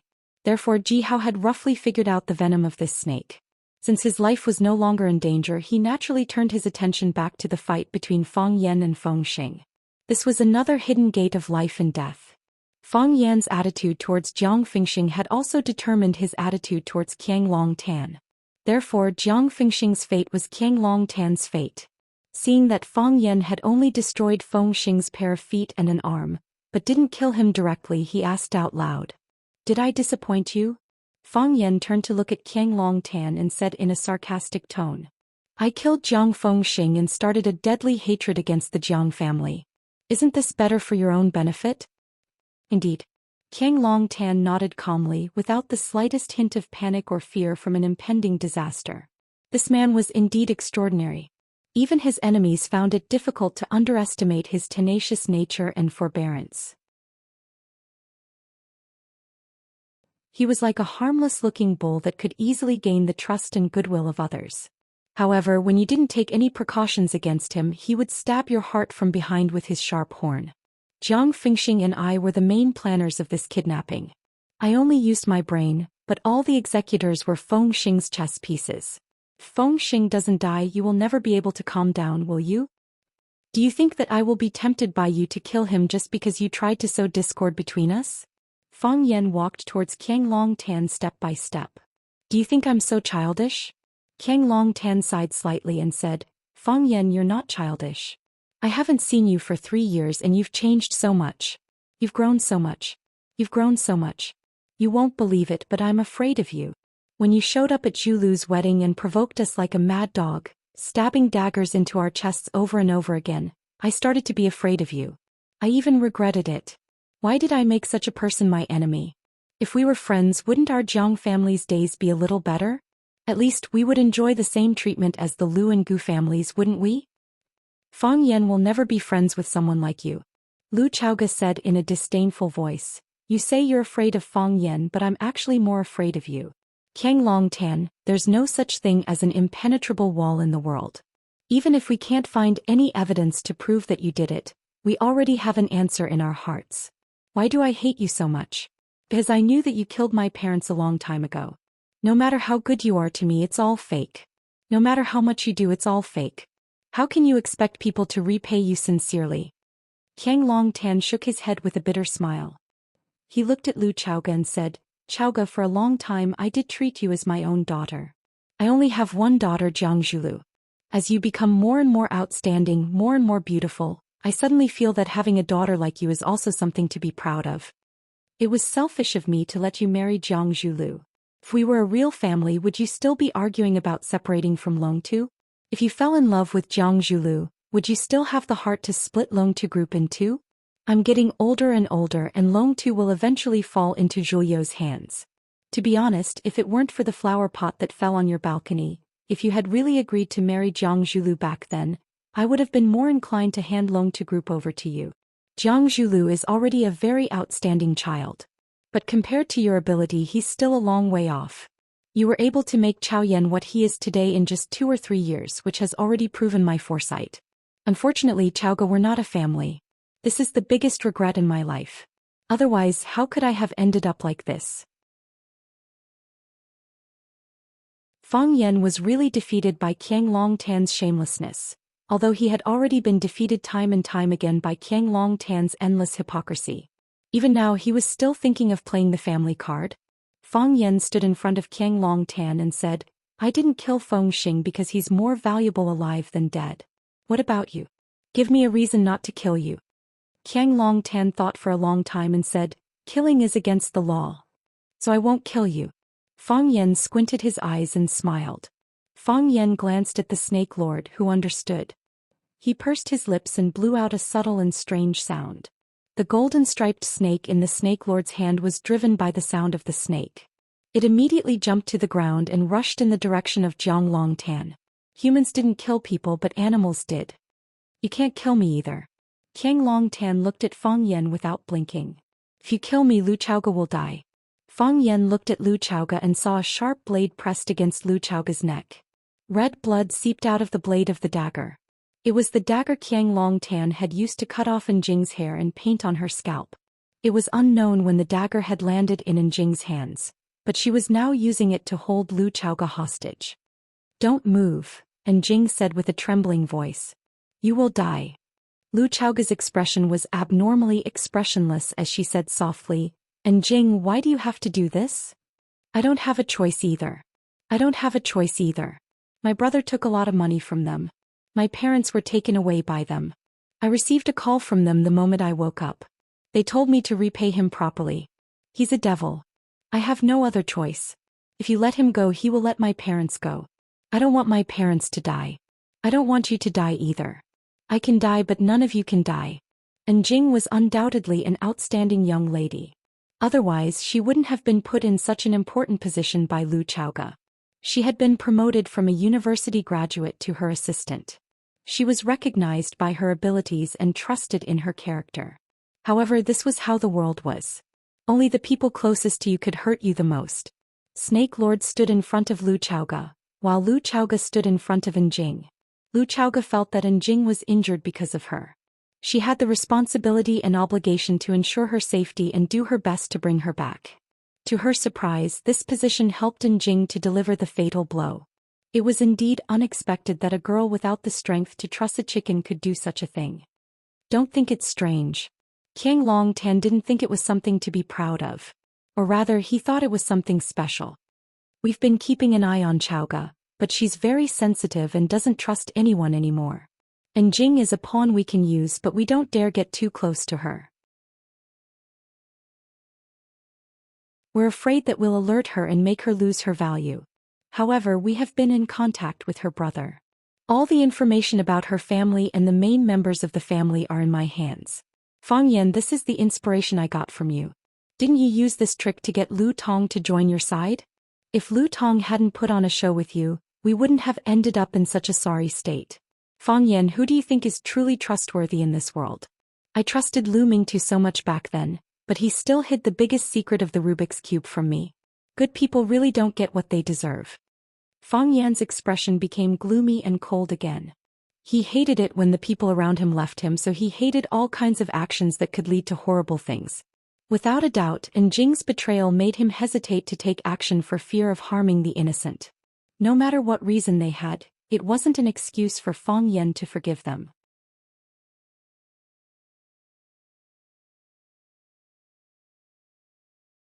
Chapter 471. Never underestimate your opponent at any time. Because no one knew if he had an even more powerful trump card up his sleeve. Qiang Longtan was such a man. He was the perfect combination of a scalper and a dog. After exhausting the diligence and forbearance of a scalper, he finally jumped out and bit people like a dog. Qiang Longtan looked at Fang Yan with a gentle smile and said, "You're a filial child. Your father died in battle and you mourned for 3 years. This isn't something young people nowadays can do. Your father's death made you depressed for a few years, but it also made you learn to cherish your family. Chowga rejected Zhu Lu's pursuit and focused on building a business empire for you. She's qualified to be your family, right? Fang Yan, if you let her down, how can you feel at ease?" Fang Yan was no longer in the mood to talk to Qiang Longtan. In his eyes, this was just a dead man with a high IQ. Fang Yan stared at Jing and said, "Jing, put down the knife, or you'll regret it. If you dare hurt a single hair on her, Qiang Longtan doesn't even need to do anything. I'll kill your parents and family."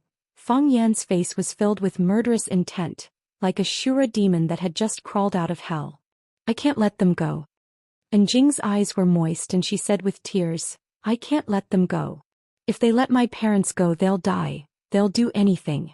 I can't let them go. Be quiet, don't be agitated. Calm yourself down and think about it." Lu Chaoga's voice was gentle and calm as she comforted her. This woman's aura was strong and her heart was even more determined. Even now, she still maintained absolute calmness, as if the person with the knife against her neck was someone else. "I can understand why you made such a choice. If it were me, I'd make the same choice as you. I'm just your boss, but they're your parents. They're the people who gave birth to you, raised you, and gave you life. For them, I can understand you doing anything. But have you ever thought that even if you kill me, will he let your parents go? You've been with me for 2 years, and this isn't the first time you've dealt with people like Qiang Longtan. You should know that he won't allow what happened today to leak out. If he escapes from here, the first thing he'll do is get rid of your parents." I know, but And Jing cried even more miserably and her emotions were close to breaking down. Her hand, which was holding the knife, kept shaking. Every time she shook, a shallow cut appeared on Lu Zhaoga's slender neck. The red blood was like a thin red line, and it was slowly spreading forward. "But I don't know what to do. I can't let him go. Boss Lu, can you ask Fang Yan to let him go?"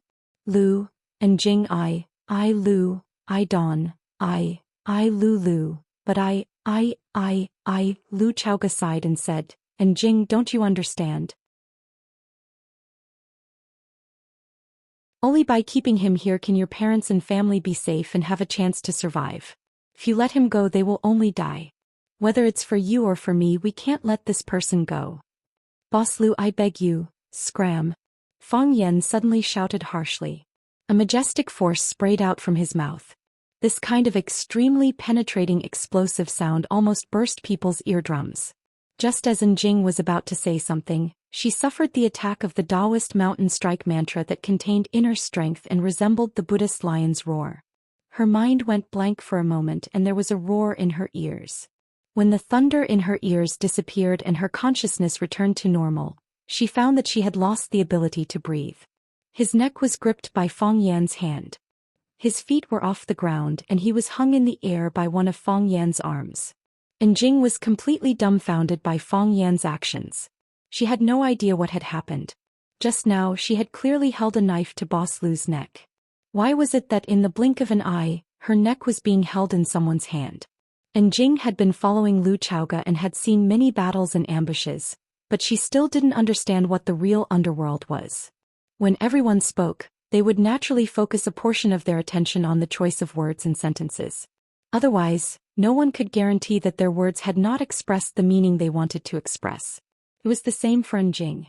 Just as she was seriously about to beg for mercy from Lu Chaoga, Fang Yan suddenly cast the mountain strike mantra that could confuse a person's mind and soul. It instantly froze Jing, a woman with weak willpower. 1 second or maybe only 1/100th of a second. In less than a blink of an eye, Fang Yan had already entered the Taiji domain. With a step, he flashed behind Jing with drunken crane rides the wind, snatched the dagger from her hand, and lifted her up from the ground, who was still in a daze. I told you that you would regret it. Fang Yan exerted some strength in his palm as Jing's breathing became more rapid. Her face turned an ugly purplish red. Jing instinctively kicked with her hands and feet a few times, but her body's strength was quickly drained due to the loss of oxygen. She glanced at Lu Xiaoga and a relieved smile appeared on her face. This was good too. If she died, she wouldn't have to face such a difficult choice again. Death was the best release. She looked at Lu Xiaoga as her lips moved slightly, but she couldn't make a sound. However, Lu Xiaoga understood and knew that she wanted to say sorry. Fang Yan let her go. Lu Xiaoga walked in front of Fang Yan and said. The killing intent in Fang Yan's eyes didn't diminish, and he didn't loosen his grip on Jing's arm. He didn't want to let Jing go, even though he sympathized with her. She saved my life, Lu Xiaoga said. Last July, I went to Huaqing Seaview Club for an appointment. When I got out of the car, a gunman sniped at me. He took a bullet for me. Lu Xiaoga touched Jing's shoulder and said, that shot was here. If it wasn't for her, I owe her my life. Plop. Fang Yan threw Jing to the ground, and she lay there coughing violently before taking deep breaths. If Fang Yan had held on a little longer, Jing would probably be a corpse that still had body warmth. Lu Xiaoga saved Jing, but she wasn't as concerned about her injuries as before. You saved my life, so I'll return the favor. You've done your part and I've done mine. But from then on they were strangers. All the admiration, all the support, all the feelings and all the anticipation vanished when she held a knife to her neck. Trail. This was the greatest harm. It was impossible for Lu Xiaoga to keep a person who had betrayed her by her side. Even if she allowed it, Fang Yan wouldn't allow it.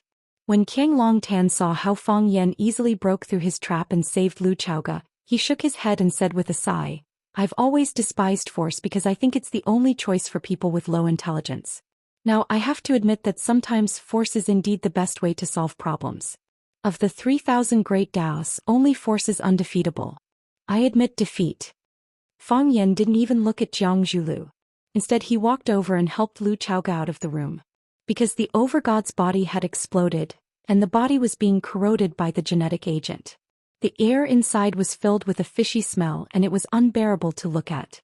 After Fang Yan and Lu Xiaoga left, the Snake Lord's shriveled face revealed an extremely strange smile. He looked at Qiang Longtan and said, How do you want to die? Can you give me a quick death? Qiang Longtan looked at the Snake Lord calmly. He already knew that this moment would come. He had exhausted his mind and used up all his chess pieces, but he still couldn't escape. Now he could only accept his fate. No, the Snake Lord refused without hesitation. I don't have any grudges against you and I even like you a little. Only a heartless, ruthless and vicious person like you is suitable to be a Snake Lord. If only you had followed Master to raise snakes earlier. What a pity, Qiang Longtan said. It was unknown whether he was regretting that the Snake Lord didn't agree to give him a quick death, or that he didn't have the chance to raise snakes with Master. He pointed at the golden snake crawling on the ground and said, Can you take it back? I know you won't let me die a quick death and you definitely won't let me die easily. Can you take this little thing back? You can use any other method. If you want, I can be your straw target or play with a scarecrow. I just don't like the feeling of these little things crawling into my body. If it weren't for these little things, I wouldn't have lost so badly, right? The Snake Lord grinned and said, Fine. Since you don't like it, I'll take it back. The Snake Lord whistled and the golden snake crawled into his arm. Thank you, Qiang Longtan sincerely thanked him. Even at this point there was still someone willing to agree to his request. He felt that his luck had always been good. Chirp, the Snake Lord whistled again and a chubby little snake crawled out from his body. The little snake was blood-red in color and its entire body was made of flesh. It wriggled on the ground as if it didn't have any bones, like a dyed silkworm chrysalis. Qiang Longtan's eyes turned cold and he had a bad feeling. "Don't be afraid, it's not a snake, it's a blood maggot," the Snake Lord said with a smile. The Snake Lord smiled and said, "It will enter your body and live in one of your internal organs. It can live for a long time. Until it can't find any food or it gets tired of staying there, it will try to dig a hole outside." Chirp. The Snake Lord whistled again, and the blood maggot rushed towards Qiang Longtan at a speed that didn't match its body at all. It ran to the top of its shoe and then crawled towards its upper body. Qiang Longtan tried to slap it with his hand but missed. He jumped and shook with all his might trying to shake off the blood maggot. But the blood maggot had suction cups under its feet, and no matter how hard he tried, it wouldn't let go. Whoosh. The blood maggot quickly crawled to Qiang Longtan's face, and after probing around with its tentacles, it suddenly drilled into Qiang Longtan's nostrils.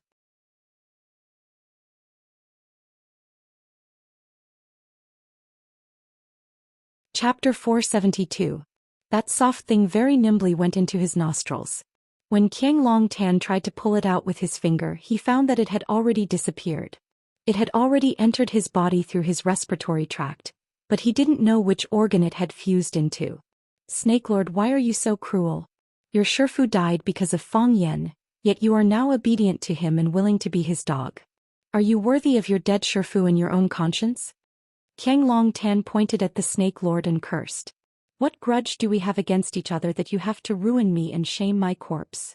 Before Qiang Longtan could finish his words, thick blood was already flowing out of his nostrils. He wiped his face with his hand, turning his face into a funny and colorful face. The Snake Lord sneered and said, "Qiang Longtan, you don't need to sow discord. No one knows better than I do how my Shifu died. I'm curious, how did you know that my Shifu was killed by Fang Yan? You will all die. Sooner or later. Either way, you will all die." Qiang Longtan had already become hysterical. Because it wasn't just his nostrils that were bleeding, his eyes, mouth, ears, and even every single strand of hair on his body was bleeding.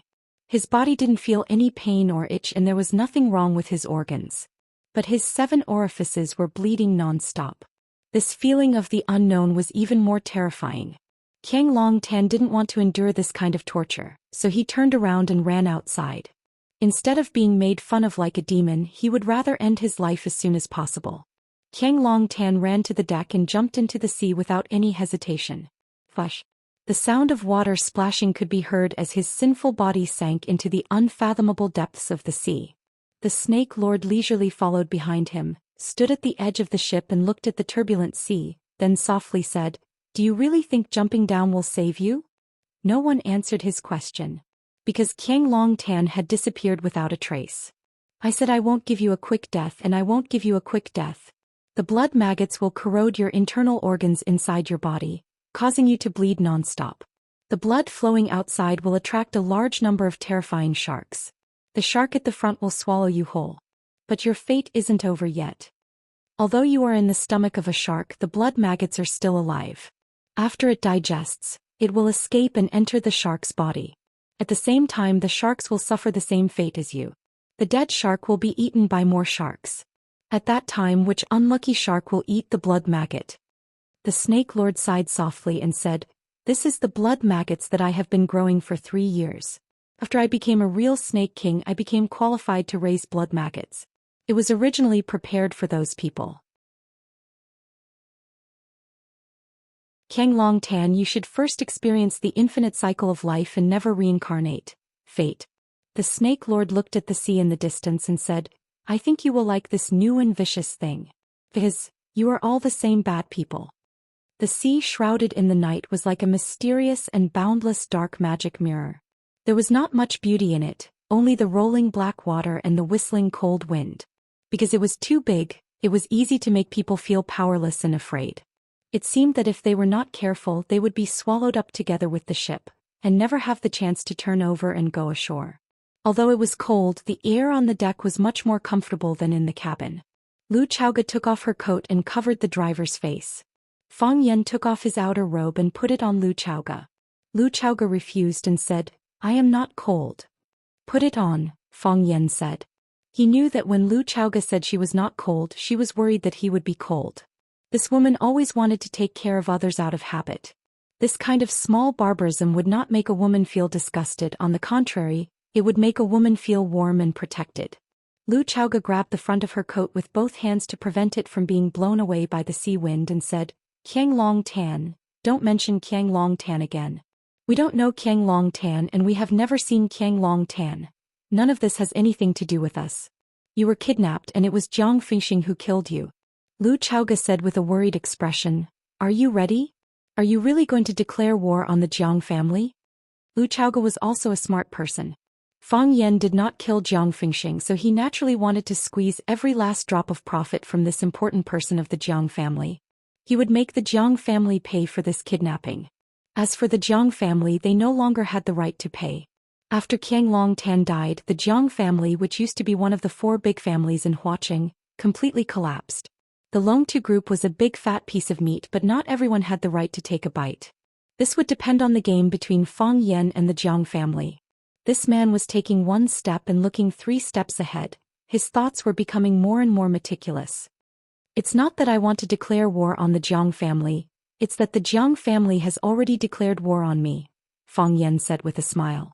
He took out a bottle of white ointment from his pocket, unscrewed the cap, dipped his finger in the ointment and gently wiped the wounds on Lu Chaoga's neck. The wounds were not deep, but they were still bleeding. If they were not treated in time, scars would be left on the neck. Which woman would be willing to have a few scars on their neck?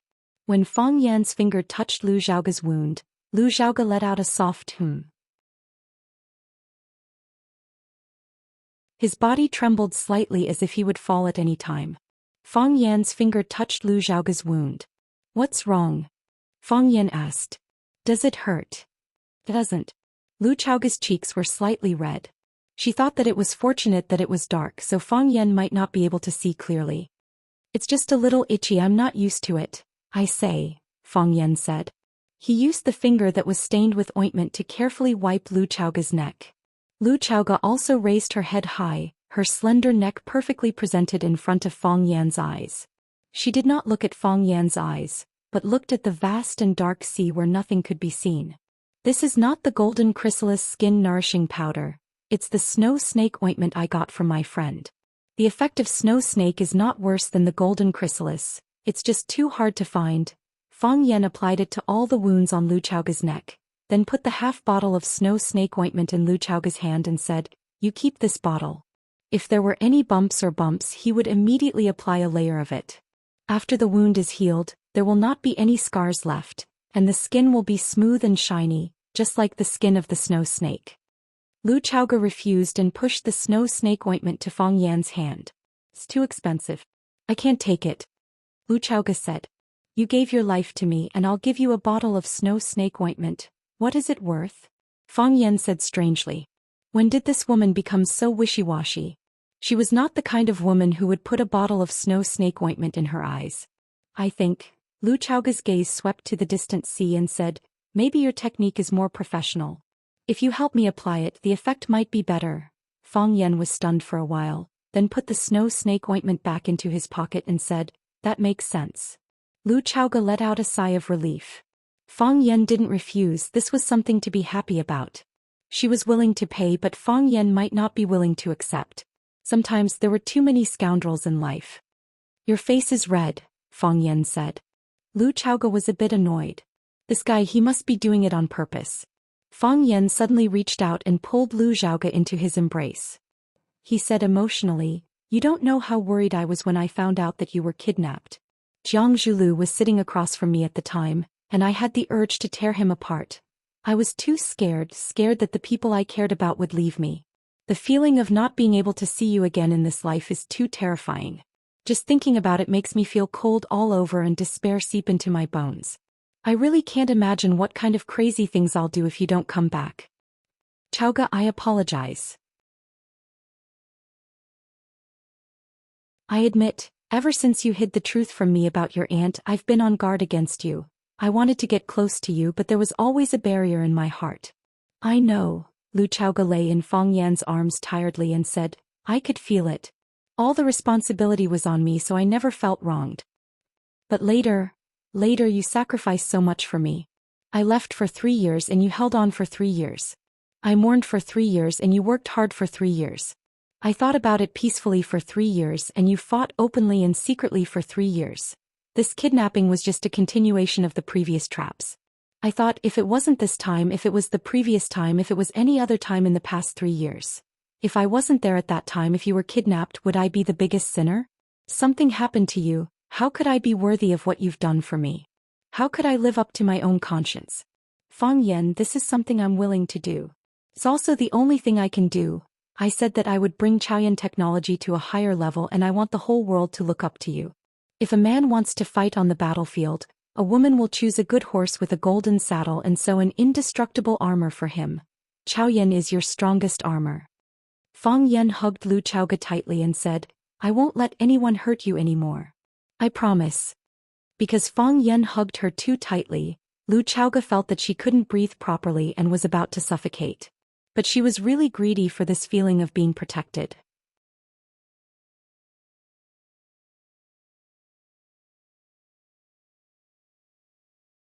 Chapter 473. Clang. The room door was pushed open. The thick smoke that had gathered in the room finally found a way out and surged toward the door. The woman who was about to enter the room was suffocated by the smoke and started coughing violently. She stood at the door for a few seconds and waited for some fresh air to enter the room. Then she pinched her nose and walked into the room. She rushed to the windowsill and opened all the windows in the room. After the smoke had dissipated, she released her nose and said in a displeased tone, Jiang Zhilu, why did you smoke so much? Are you trying to poison yourself to death? Pick. The woman turned on the lights in the room and saw Jiang Zhilu smoking on the sofa in the corner of the room. Jiang Zhilu looked very disheveled. If they had not seen it with their own eyes, no one would believe that one of the famous 4 talents of Huaqing, the eldest young master Jiang, would be in such dire straits. His hair was messy and his face was yellowish. His clothes were messy and his eyes were bloodshot. He was still holding a cigarette between his fingers. The smoke flickered and the ashes burned for a long time without being flicked away. Wine bottles were casually thrown on the ground, and the expensive carpet was burned by the fireworks, leaving holes of different sizes. It looked like a tattered rag that had been used for a long time. Jiang Xianxia raised her eyebrows and said, Jiang Zhilu, is this how you should behave? Is this how a man should behave? If that's all there is to it, then it's too disappointing. What did you say? Jiang Zhilu looked up and stared at Jiang Xianxia with his bloodshot eyes. As he smoked too much, his throat was already hoarse from the smoke. I said that you are a coward, a coward. You are very, very disappointing. Jiang Xianxia stood arrogantly at the door of the room and looked at Jiang Zhilu coldly. Jiang Zhilu pressed the cigarette butt into the ashtray and suddenly pounced toward Jiang Xianxia. Jiang Xianxia wanted to turn around and escape, but Jiang Zhilu grabbed her waist from behind. Jiang Zhilu, you are a coward, you are a coward. Let go of me, let go of me. Jiang Xianxia shouted. However, in Jiang Zhulyo's villa, those who were qualified to enter were not around and those who were here did not have the right to enter. No one would respond to Xianxia's cries. Not only did Jiang Zhilu not let go of Xianxia, he hugged her even tighter. He pressed Xianxia's body against the door and reached out to lift her skirt. He grabbed the hem of her skirt and pulled off her underwear. Jiang Zhilu didn't even unbuckle his belt or take off his pants. He just unzipped it and entered in an extremely rude and unreasonable manner. The gentleman of the past had lost all pretense, etiquette and honor at this moment. He only wanted to find a way to vent the violence and fear in his heart. It just so happened that Xianxia was here. To him this was the best way. Jiang Xianxia struggled with all her might, but she was far less forceful than Jiang Zhilu, who had descended into a state of madness. Rape is like life. If you can't resist, then just quietly enjoy it. Jiang Xianxia finally calmed down. As she laid her hands on the door and stopped moving, she stuck out her buttocks and welcomed Jiang Zhulyo's repeated attacks. After the storm subsided, Jiang Zhilu collapsed weakly on her back. He silently lifted Xianxia's skirt up and tidied his own clothes. As a noble lady, she had to make herself appear as calm and elegant as possible. After tidying Xianxia's clothes, she turned around and helped Jiang Zhilu to zip up his pants. Then she helped him to the sofa. I'm sorry. Jiang Zhilu lay on the sofa and said in a low voice. There's nothing wrong with adding some spice. Jiang Xianxin said expressionlessly. I mean. Jiang Zhuo's mind went blank and he tried hard to think of his words. My performance has disappointed you. All along I felt that I was very strong and calm. There was nothing that I couldn't do and there was no opponent that I couldn't win against. Now I know that it was all because of my father's strong support. I'm not strong because I'm strong and I'm calm because of my father. Subconsciously I always thought that it's okay if I don't do well. If I don't do well, there's still my father to help me and the Jiang family to support me. They will always help me get the final victory. In the past I didn't want to admit it and always wanted to do something to prove myself. To prove to others and to my father. I want to tell them that I can do what my father can do. Now I know that I can't do what he can do. Without me the Jiang family won't suffer any losses. But without my father it will be unstable. Jiang Xianxin reached into her bag and took out a lady's cigarette. She took out a stick and put it in her mouth. The thin and long stick complemented her delicate red lips and gave off a strange sense of temptation and beauty. You haven't found them yet?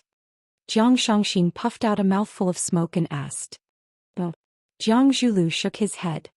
He reached out to touch the box of cigarettes but realized that it was empty. Jiang Xianxin passed her cigarette over. Jiang Zhulu waved his hand and said, I'm not used to it.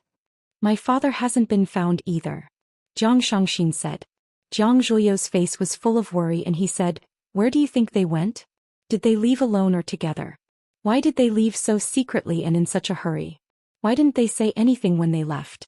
Why didn't they leave a message? They didn't even say anything because they didn't want to alarm anyone. They didn't say anything because they knew that they would definitely be able to come back. Where exactly did they go? Jiang Zhulu asked confusedly. Jiang Xianxin crossed her long legs and stared at Jiang Zhulu coldly. You really don't know? Jiang Zhuo's expression froze and he said embarrassedly, I only suspected it, but I didn't have any evidence to support it. Other than the kidnapping of Lu Chaoga, what else was there for them to disappear so mysteriously? You mean the two of them worked together to kidnap Lu Chaoga? Jiang Zhulu asked in shock. What? Feeling sorry for her? Jiang Xianxin laughed coldly. Reaching out, Jiang Zhulu pulled Xianxin into his embrace and said, Xianxin, do you think that I would still have such thoughts at this stage? Lu Chaoga and I are already a thing of the past. You are the wife that I have officially married. How do you know that they left because of this? My father has always denied this matter and didn't reveal anything to me. My mother said so. Jiang Xianxin said. The outside world always thought that my father was highly regarded by the Jiang family because of his outstanding abilities. In fact, he was just an idiot. Because my father had some special fetishes, the Jiang family always felt that they had let my mother down. Therefore, many of the important businesses had been handed over to my mother to manage. My mother was not inferior to any man and managed all the businesses in an orderly manner. She even earned more than some of the businesses that the men were in charge of. The Jiang family couldn't push my mother away directly, so they could only push all the credit to my father. He really picked up a huge bargain. Jiang Zhulu knew that his wife Jiang Xianxin did not have a harmonious relationship with his father. Even the speech at the wedding was made by his mother. His father Jiang Fengxing did not even have a chance to speak. Now that he heard her say that his father had some special fetishes, Jiang Zhulu knew that those obscure rumors were actually true. Jiang Xianxin extinguished the cigarette but in her hand, as if she was strangling some of her bad mood. Although my father was a bit of an idiot, he still knew to discuss with my mother before he did anything. My mother would help him analyze what he could do and what he couldn't do. This time he left without saying goodbye, which meant that he wanted to do something that he didn't want all of us to know. Moreover, when Fang Yan made a scene at our wedding, my father dragged us away. I asked my mother about Fang Yan's motive for doing this. My mother said that flies don't stare at seamless eggs. At that time, I only thought that even my mother had been convinced by Fang Yan's vivid performance. Jiang Zhuo's expression became increasingly solemn. He looked at Jiang Xianxin and asked, if the two of them really did this together, what do you think the outcome would be? Give up, they won't be able to come back. Jiang Xianxin said, if they haven't come back now, they won't be able to come back in the future. Yes. They didn't want others to know about this secret, so they could only keep their mouths shut. They knew that if they didn't come back now, more people would be alerted. Therefore, no matter what the reason was, they would definitely rush back in the shortest time possible. Now that they haven't come back, they probably... Jiang Zhuliu's eyes turned red. He was different from Jiang Shangxin. He had deep feelings for his father. He didn't want anything to happen to his father, nor did he want to end up in a tragic situation where he would never be able to see his father again. At this moment he really hated Fang Yan and was extremely afraid of Fang Yan. This man Fang Yan was simply the longest nightmare of his life. Jiang Shangxin looked at Jiang Zhulu and said, I am here to see if you have made the final decision. Something happened to Qiang Longtan and Jiang Fengxing. It would prove that their kidnapping of Lu Chaoge had been exposed. Fang Yan could either kill them or use them as pawns to negotiate with the Jiang family. If Fang Yan chose the first option, the Jiang family would be in trouble. If Fang Yan chose the second option, the Jiang family's general family would face a serious disaster. If Qiang Longtan wasn't around, Jiang Zhulu would be the head of the Jiang family. What choice would he and the Jiang family's Longtu group make?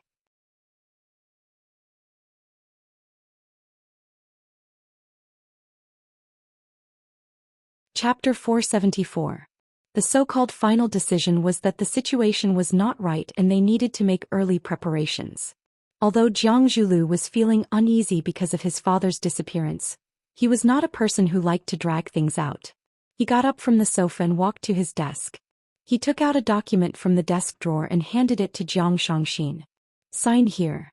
Jiang Shangxin took the document and glanced at it. Then she looked up at Jiang Zhulu and asked, You don't trust me? Jiang Zhulu sat down and put his arm around Jiang Shangxin's shoulders. It's not that I don't trust you. On the contrary, you are the only person I can trust in this world. My dad is gone and my mom doesn't care about the company's matters. Who else can I trust? Jiang Shangxin pointed at a clause in the document and asked, What does this mean? Jiang Zhulu knew what her misunderstanding was and explained, because of Lu Chaoge's deceit, the Longtu group had always been the battleground between the Jiang and Lu families. After that, the Jiang family mediated in the middle and we spent a lot of money to buy back all the shares of the Longtu group from the Lu family. Now Longtu belongs to the Jiang family completely. However, can the Jiang family still hold on under such circumstances? I can understand why you sold 49% of the shares to the Jiang family for 1 billion in cash. If the Jiang family did not stand up for you, Fang Yan and the other families would not let go of the cake of Longtu. The cake was too tempting and the Jiang family did not have the power to protect it. They could only rely on external forces. However, why did you transfer 20% of the shares to me? Are you worried that I will leave you at this time? Husband and wife are one. Jiang Zhulu hugged Shangxin's body tightly and said, At the wedding I said that no matter if we are poor or rich, in health or in sickness, I will love you from the start. Shangxin, since I made a vow in front of so many guests, I will definitely keep my word. What is mine is yours. I am willing to share all my wealth and everything with you. Jiang Shangxin planted a kiss on Jiang Zhuliu's affectionate face and said, Don't worry, what's ours is still ours. No one will take it away from us. Jiang Shangxin readily signed the document and kept it in her bag. Then she said to Jiang Zhulu, I will go back and discuss with my mom now. I will ask her to help me settle the matter of transferring the shares to the Jiang family as soon as possible. Shangxin, it has been tough on you. Jiang Zhulu held Shangxin's hand and said with a face full of pity. After Shangxin got up and left with her bag, Jiang Zhulu walked to the window and watched as Shangxin walked to the courtyard of the villa. As if she had sensed Jiang Zhuliu's gaze, Jiang Shangxin turned around and smiled at him. Drive slowly, Jiang Zhulu instructed gently as he waved goodbye to Shangxin. She was like a sweet lover who was deeply in love and reluctant to part. Jiang Shangxin nodded and entered the red sports car that she had driven over. Very quickly she drove away. The gentleness in Jiang Zhuliu's eyes disappeared and the smile on his face disappeared. He coldly spat out 2 cold words, whore. Jiang Zhulu returned to his desk, took out a pencil from the pen holder, and started writing on a piece of white paper. After a long while. When the sky got darker and Jiang Zhulu thought that he couldn't wait any longer, the cell phone that was placed on the side of the table suddenly rang. Jiang Zhulu held onto the cell phone and didn't answer it immediately. Instead he waited for the cell phone to ring 3 times before he answered the call. He said, I have a strong smell of smoke on me. I'm taking a shower. Xianxia, what's the matter? I've talked to my mom. It is a must to transfer a portion of the shares to the Jiang family. However, my mom said that the energy industry is the supporting industry of the future. With the scale of the Long-Tu Group, selling 49% of the shares for 1 billion yuan is too cheap. She is willing to use the funds under her control to make this deal with you. Buy 30% of the shares of the Long-Tu Group for 3 billion yuan. Do you think this plan is feasible? That's great. A mocking sneer appeared on Jiang Zhuoyou's face. However, he said passionately, our mom is still the most thoughtful. If we only need to sell 30% of the shares, then I can transfer another 10% of the shares to you. In this case, the Long-Tu Group will still be under our control. As a married couple, we will be of one mind. Even though we have to give away a portion of the shares, if we expand our business, we will be able to make up for our losses in the future. Isn't that right, Xianxia? Yes. Jiang Xianxia said in a gentle voice, I believe in you. Xianxia, I miss you. Can you come and accompany me? Ooh, I miss you too. However, my mom needs someone to accompany her too. My dad hasn't been found yet either. See you tomorrow then. Jiang Zhulu hung up the phone and hid in the darkness once again. He would have to live like this for a long time in the future. When Fang Yan was practicing in the courtyard, he heard a sound behind him. Fang Yan turned around and saw Lu Chaoge, who was dressed in white pajamas, leaning against the windowsill and looking down. Are you awake? Fang Yan asked with a smile. Yes. Lu Chaoge smiled and nodded. She seemed to be in a good mood. Go downstairs and eat something after washing up. Fang Yan said. I have already prepared breakfast. Okay. I will go downstairs now. Lu Chaoge said. However, she did not turn around as she looked at Fang Yan, who was practicing on the lawn. Fang Yan smiled and started to practice his drunken crane riding wind steps again. He had not been idle during the 3 years of mourning. He had thought about many problems, read countless books, understood the principles of the heart of Taiji, and understood the secrets of the drunken crane riding wind steps. The more he researched, the more he realized how profound the heart of Taiji and the drunken crane riding wind steps were. Furthermore, he realized that the two of them complemented each other. The heart of Taiji was the wind, and the drunken crane riding wind steps were the sails. When the wind blew, the sails would expand and the body, which was a big boat, would be able to ride the wind and waves to its fullest potential. Therefore, Fang Yan had spent most of his time and energy on this in the past few years. Every day when he got up, he would walk a few laps. Lu Chaoge did not go to work for the past few days. She had been kidnapped. Both her body and mind were seriously injured. She needed some time to rest and adjust. Lu Chaoge's kidnapping made Fang Yan re-examine the relationship between the two. The estrangement between the two disappeared, and the grudge in his heart melted. He once again realized that Lu Chaoge was a very important friend to him. Fang Yan did not go to work. He chose to stay at home to take care of Lu Chaoge's daily life. Previously, these things were done by Lu Chaoge herself. It was also because she wanted to choose her favorite food that she was kidnapped after leaving the mall. Fang Yan soaked the lemon slices in warm water because Lu Chaoge drank several glasses of lemon water every day. It was said that this had the effect of detoxification and whitening, but Lu Chaoge was already so white that there was no need for whitening. Fang Yan was in charge of 3 meals a day. Breakfast was millet porridge and boiled eggs because Lu Chaoge did not like to eat fried food. Lunch was tomato scrambled eggs, scalded vegetables or braised fish. Lu Chaoge liked to eat fish. It was nutritious and not easy to get fat. Women liked it more than meat. Dinner depended on Lu Chaoge's appetite. Whatever Lu Chaoge ordered, Fang Yan would cook. His cooking was not bad, but it was not as good as Lu Chaoge's. After Fang Yan finished practicing, Lu Chaoge had already finished breakfast and was watching TV on the sofa in the living room. Lu Chaoge looked at Fang Yan and quickly looked away. Fang Yan's whole body was wet. His clothes were sticking to his body. His thick chest was pushed up high and his strong arms were full of masculinity. Fang Yan practiced Nigong, so the difference between him and other martial artists was very obvious. His body was not big and he did not have obvious muscles like a bodybuilding model. But if you took off his clothes, you would find that there was not a trace of fat on his body. Every piece of his skin seemed to be carefully carved and polished. Moreover, because of the protection of qi, there was a layer of pale white luster on his body. Those who did not know would only think that this person was healthy and full of vitality.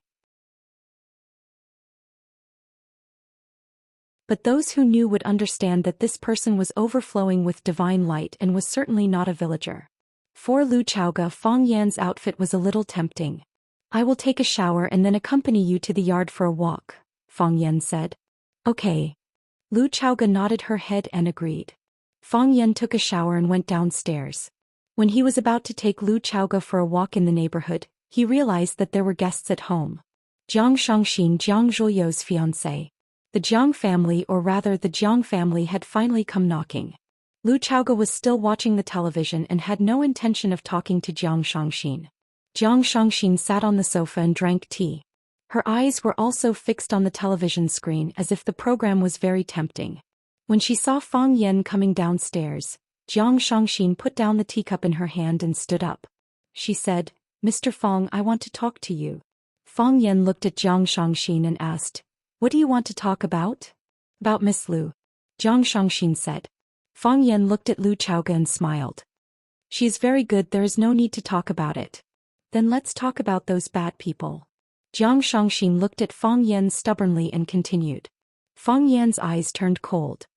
He smiled and said, "What do those bad people have to do with me? Why do I have to talk about them? It is such a good morning, will it affect my appetite and mood?" Jiang Xianxin knew that she would be ridiculed by Fang Yan, and this treatment was completely within her expectations. She looked at Fang Yan and said, "In that case, let's not talk about Miss Lu or those bad people. Let's talk about business."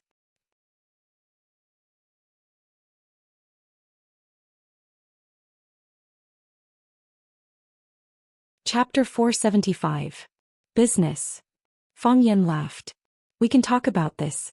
Who would be willing to reject something that could earn them money?" Fang Yan pressed on and forced Xianxin to retreat again and again.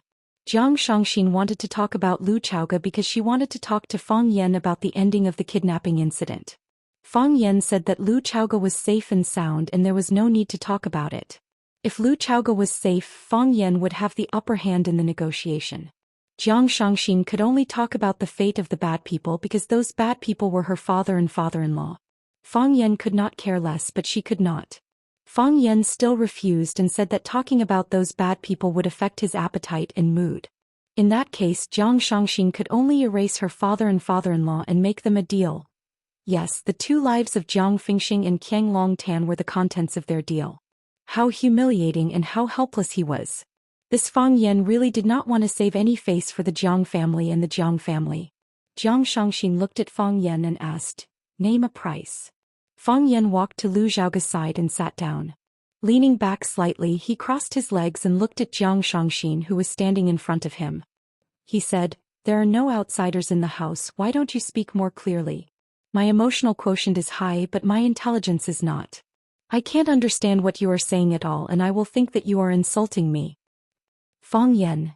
Jiang Xianxin looked slightly angry. Fang Yan's repeated provocations had indeed used up a lot of her patience. Jiang Xianxin was also a beauty that was 1 in a million. She was tall and had a height of 1.7 meters with her naked body.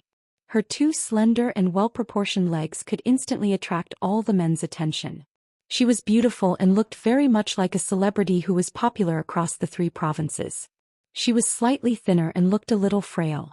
However, women from rich and powerful families had their own elegance, which made up for this little deficiency in their bodies. "I'm listening," Fang Yan said. Looking at Fang Yan's clear and deep eyes, Jiang Xianxin finally calmed down. The hostility in his heart dissipated, and he once again gathered his spirit to overcome the difficulties before him. He had almost forgotten that this was the man who caused Jiang Junling, the proud son of the Jiang family, to be rebuffed. "Well, as Mr. Fang Yan said, there are no outsiders in this room, so we might as well lay it out. Miss Lu Chaoge was kidnapped and we really want to know the truth of this matter." "This matter has nothing to do with you. Why are you asking for the truth?" Fang Yan asked back. "Perhaps there's some misunderstanding? Do you still think this is a misunderstanding?" Fang Yan sneered. "If you think this is a misunderstanding, then let's end our conversation today. We don't have to do business." Jiang Xianxin clenched her teeth and said, "Fang Yan, What do I have to do for you to let my father go? Your father? Fang Yan's gaze became playful and he said, Where is your father? Has he gone missing? If he has gone missing, you should call the police immediately. Why did you come to me instead of asking the police to help you find him? Fang Yan. Xianxia felt that her breathing had become uneven again. Her chest heaved up and down, outlining a beautiful arc. This woman was so skinny, but her breasts were so ample. She was indeed a rare beauty. Xianxia sensed where Fang Yan was looking at, but she did not care about it. She looked at Fang Yan with a determined gaze and said, Mr. Fang Yan, I have been honest with you, but you are not honest enough. Honest with you about what? I told you that I was the one who took your father away. Is this considered being honest with you? All right. I admit that my father was at fault in this matter. They may have been involved in Miss Lu Chaoga's kidnapping. However, Miss Lu is safe and sound now. I want to bring my father and father-in-law back. Name your conditions. Just involved. Fang Yan. If you don't even have the courage to admit your crimes, then I doubt the sincerity of your negotiation. Since you are not sincere, then there is no need to negotiate. If I want them, I will personally go to your place and get them back. Xianxia's face was as cold as frost, and her chest rose and fell even more intensely. Fang Yan passed the lemon water on the marble coffee table to Lu Chaoga and said, Drink more water. Lu Chaoga took the lemon water and drank a big mouthful. She held the glass and continued to watch a matchmaking show on the television. It was as if she had nothing to do with what was happening in the living room. Since she had already handed everything over to Fang Yan, she gave him 100% trust. She knew that Fang Yan could handle it better than her. Fang Yan also accompanied her to watch the television and was even amused by the contents of the television from time to time. The atmosphere was warm and harmonious, and they had completely entered the world of just the two of them. Xianxia suddenly felt that she had become an outsider. Please, I am the guest, okay? Do you guys know how to behave according to Wuxia's etiquette? Please, I am here to negotiate with you guys. Do you guys have any business literacy? How did you guys become an existence that was ignored by others?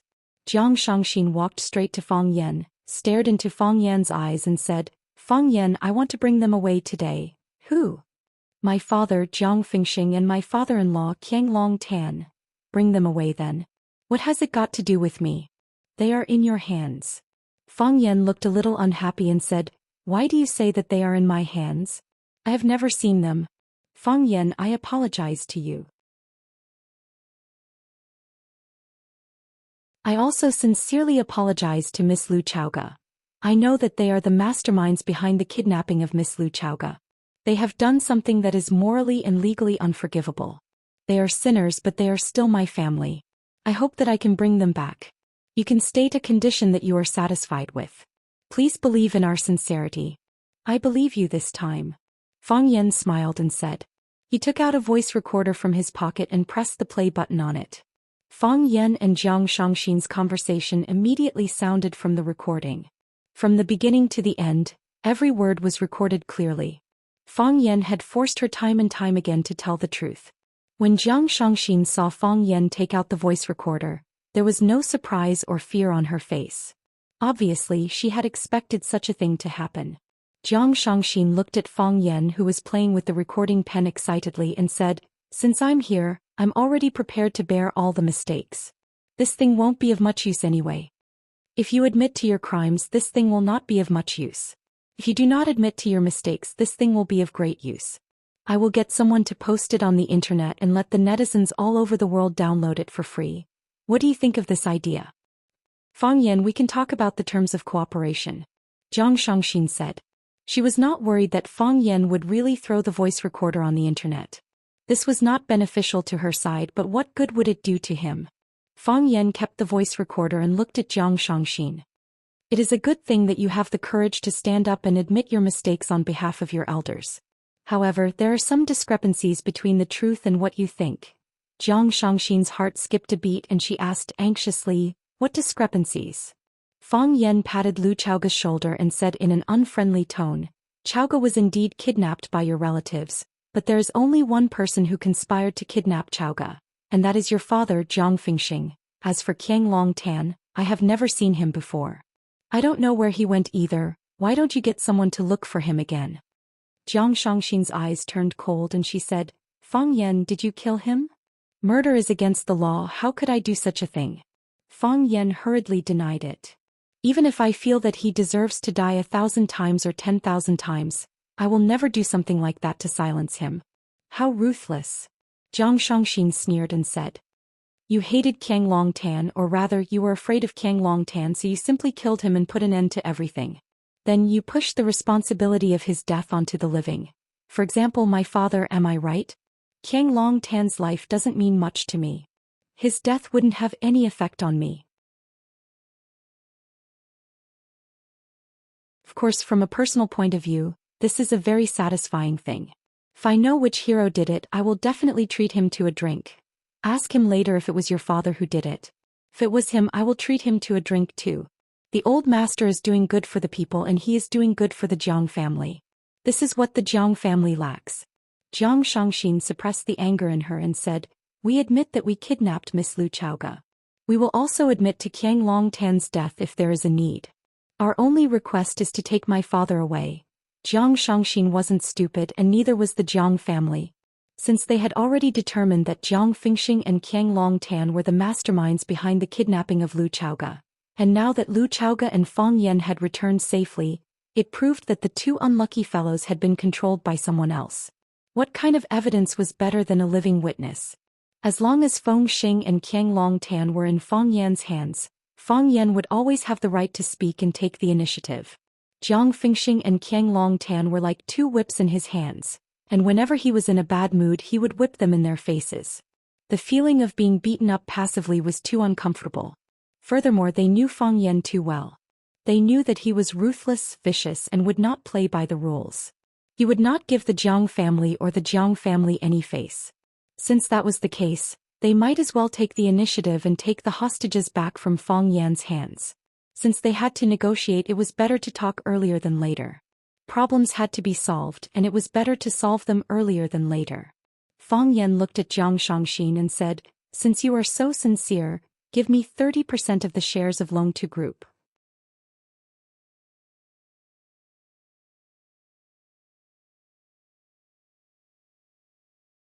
Chapter 476. Fang Yan. Zhang Xianxia shouted angrily. She wanted to snatch the glass from Lu Chaoga's hand and smash it on Fang Yan's disgusting face. She would only feel better if she saw Fang Yan's face blooming. Too greedy. How much was 30% of Long2 Group's shares worth? How could he have the cheek to raise such a condition? Fang Yan looked at Zhang Xianxia with a puzzled expression and said, why? Didn't you say that you are very sincere? Is this how you show your sincerity? Fang Yan, we can pay a portion of the compensation. I said that I want 30% of Long2 Group's shares. 30% is too much. Zhang Xianxia said. It is impossible for us to get so many shares of Long2. Jiang Zhulu will not agree to it either. At this point she naturally had to use her beloved husband as a shield. Fang Yan grinned. His smile was soundless, but it was exceptionally frightening. Under the gaze of such a smile, Zhang Xianxia suddenly felt guilty. It was as if she would not have the confidence to say or do anything in the future. Fang Yan looked at Zhang Xianxia and said, Qiang Longtan disappeared mysteriously and has not appeared until now. With Jiang Zhuliu's intelligence, he naturally knows that something has happened to his father. If Qiang Longtan does not return, what makes Jiang Zhulu think that he can protect this family business? With the way the Jiang family does things, they should have already divided the Long2 Group among themselves, right? How much did the Jiang family take? 49%? Or 40%? Zhang Xianxia pondered over her words and said, you have only guessed part of it. Jiang Zhulu is indeed willing to give up a portion of the shares to the Jiang family as a sign of loyalty. He hopes that the Jiang family will give them some care and help in the future. However, it is definitely not as much as the 49% or 40% that you mentioned. Fang Yan pondered for a while and then smiled even more happily. Interesting. This is really interesting. Fang Yan, you better be rational. I came here with full sincerity. You will only scare me away with a sky-high price. Zhang Xianxia, your Jiang family, or should I say Zhang Xianxia yourself? Your family is also a perpetrator, right? Your father called both Feng Xing and Qiang Longtan criminals. Why do you think you're cleaner than Jiang Zhulu? Fang Yan, I don't understand what you mean. If Jiang Zhulu didn't hand over 49% of the shares to the general family, then it means that someone is speaking up for him. Otherwise, there was no way to satisfy the greedy appetite of the Jiang family. Who was it that was speaking up for him?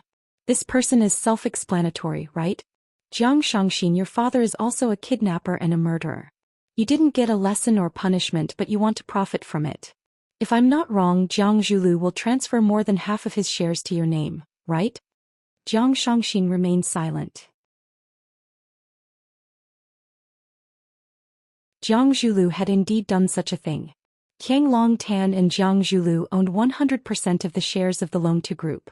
Jiang Xianxian's mother, Li Yun, used the Jiang family's investment fund to buy 30% of the shares of the Longtu Group. Coincidentally, the Jiang family was behind Li Yun. This was considered as Jiang Zhuliu's proof of allegiance to the Jiang family. As for the rest of the shares, Jiang Zhulu divided them into 2 portions. He kept one portion for himself and transferred the other portion to his own name. Now Fang Yan directly asked for 30% of the shares. That was rudely cutting away the portion that belonged to him. Fang Yan knew that his guess was correct when he saw Jiang Xianxian's expression. Fang Yan looked at Jiang Xianxia and said, "Admit that you are the murderer who kidnapped Lu Chaoga and take responsibility for Qiang Longtan's disappearance. 30% of the shares is my lowest price. If you feel that you have committed a heinous crime and want to make up for it, we are fine with that. If you don't agree to my conditions, I will personally go to your door to get it. When that time comes, I will ask for more. A little more than I want right now." Jiang Xianxia stared at Fang Yan sharply and said, "Fang Yan, aren't you afraid?" "Afraid of what?" "You are declaring war on the Jiang family." Fang Yan squinted his eyes and smiled. He said, "You just realized it? 3 years ago, you realized it after I slapped Jiang Junling's face until it was swollen." Jiang Xianxia turned and left without saying a word. "Will they agree to it?" Lu Zhaoga asked in a low voice as he watched Xianxia leave angrily. "They will definitely agree." Fang Yan smiled and said, "They forced you out of the Longtu Group back then. Now I will push you into the Longtu. Since there is a word from your father's name in it, we will take it back. Otherwise, won't we be letting down uncle's efforts? That is your Longtu," Lu Chaoga said stubbornly. Fang Yan shook his head and said, "Let's not dwell on this problem. It is ours." "All right. It is ours." Lu Chaoga smiled and said. Fang Yan took the cup from Lu Chaoga and placed it on the coffee table. He said, "Let's go, I will accompany you for a walk." "No." Lu Chaoga looked outside and said, "Jiang Xianxia has gone back. The Jiang family will definitely make their next move. Don't you need to make some preparations?" Fang Yan helped Lu Chaoga up and said, "Nothing is more important than accompanying you for a walk." Lu Chaoga didn't want to tell Fang Yan that she only injured her hand and that she didn't need anyone to help her up. Even the strongest woman would have moments of softness. The sexiest woman would always let men be in a state of softness. It was another autumn, and it was another chilly autumn. The leaves were falling and the branches were desolate. Fang Yan and Lu Chaoga strolled in the backyard, which was covered with fallen leaves, and enjoyed this rare moment of peace and leisure. "Fang Yan, I thought that you wouldn't save me," Lu Chaoga said softly. "I didn't think about it." Fang Yan interrupted Lu Chaoga and said, "I didn't think about what I would gain if you weren't around. I only thought about what I would lose if you weren't around. So, everything I do is meaningful." Lu Chaoga sighed softly. It's not easy to have someone who is so compatible and trustworthy in life. "So, I want to live well and you have to live well too," Fang Yan said with a smile. "You must live well." Lu Chaoga said, "I haven't done what I promised you." Fang Yan sighed and said, "What can I do for you?" Lu Chaoga stopped in her tracks and used her hand that was wrapped in gauze to gently touch Fang Yan's face. She said, "You just have to live well." Crack. The beautiful red porcelain cup was smashed against the wall and smashed into pieces. Hot tea splashed everywhere and stained Xianxia's exposed calf. She frowned in pain. Bam. Li Yun still felt that it wasn't enough to vent her anger. She slammed her palm on the mahogany table and scolded, "Shameless kid, you're too much. Mom, what should we do now? Seems like my dad has really fallen into his hands. He's only using this to negotiate with us." "We can negotiate, but we can't give them that much." Fang Yan said that the Jiang family is greedy, But he's even more greedy than us. How can he have such a huge appetite at such a young age? Isn't he afraid that his stomach won't be able to digest it? He really doesn't have any regard for the Jiang family. Recalling Fang Yan's detestable attitude, Jiang Shangxin said coldly, Fang Yan is adamant that he wants 30%. I think he won't accept any less than that. He also wants us to take responsibility for the kidnapping of Lu Chaoga and Qiang Longtan's disappearance. He's determined not to let Qiang Longtan come back. Li Yun was so angry that she gritted her teeth and said, Why don't we let Qiang Longtan come back? Jiang Shangxin's heart trembled slightly, but she pretended not to hear the murderous intent in her mother's words. Indeed, because her father was still alive and because Jiang Fengxing was the one who came back, the mother and daughter were in a terrible situation. It wasn't an exaggeration to say that they were afraid of hurting the innocent. Ding. While the mother and daughter were hesitating, the visual doorbell in the house rang.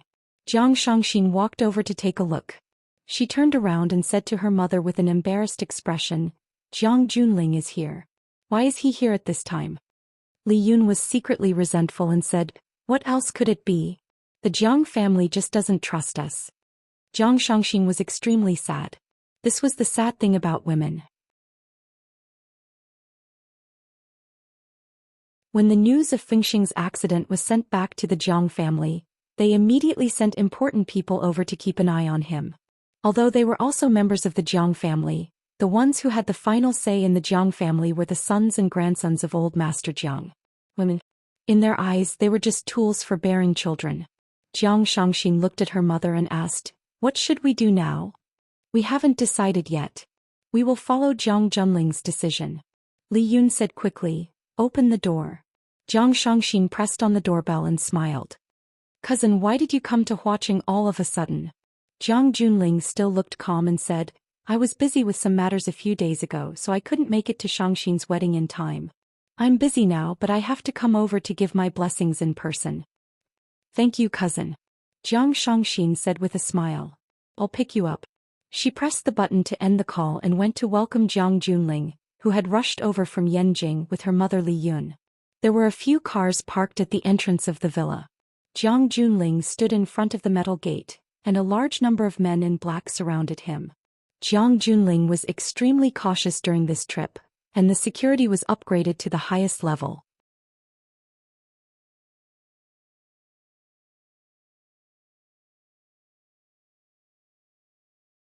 Chapter 477. Jiang Shangxin ran out to welcome Jiang Junling with a face full of joy. She was a completely different person from when she was in the house and guarded against him. Jiang Shangxin rushed forward and hugged Jiang Junling's arm. She said, Brother, I called you before the wedding.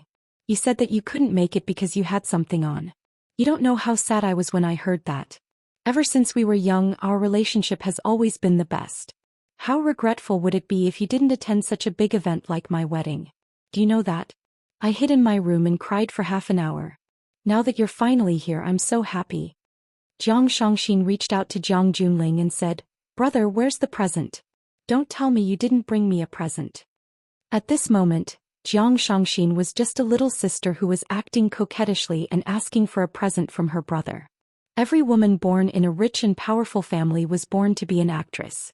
Jiang Junling took out a small box from his pocket and said, Some time ago I went to South Africa and had a good talk with the chief of the Wolf Spear tribe. He gave me this gift. I'm giving it to you. I'm giving it to you. I'm giving you a happy life. Shangxin opened the box and took a look at it. She exclaimed, Red Dragon's Eye? The Red Dragon's Eye was a very rare gemstone. The shape of the gemstone resembled the eyes of the legendary Red Dragon. This kind of gemstone was like a family heirloom, but Jiang Junling casually gave it to his sister as a wedding gift. From this, it could be seen that Jiang Junling treated his sister very well. It was also possible that they viewed it with great importance and were plotting something big. Jiang Junling nodded and said, It's just a stone. Men don't have much interest in this kind of thing. I know you girls like it, so I thought I owed you a wedding gift, so I brought it. I hope you like it. I like it. Of course I like it. Which woman could resist the temptation of a gem? Which woman can resist the red dragon eyes? Isn't a military order too valuable? Li Yun asked worriedly. She heard the subtext in Jiang Junling's words. Men are innately not interested in such things, so what are men innately interested in? Wealthy enough to rival a country? Or was it the power to overturn the world? Li Yun did not treat Jiang Junling as passionately as her daughter, Jiang Shangxin. She was more respectful and fearful of him. This young man's influence in the general family was astonishing, and he was someone who could directly influence the old master's decision. The Jiang family's investment in land in Africa was encouraged by the general's order. He even handed over the business in this area to Jiang Junling. Jiang Junling personally oversaw Africa and became brothers with the impoverished chiefs who were sitting on a treasure mountain. He gave them luxury cars, good wine, and everything they liked.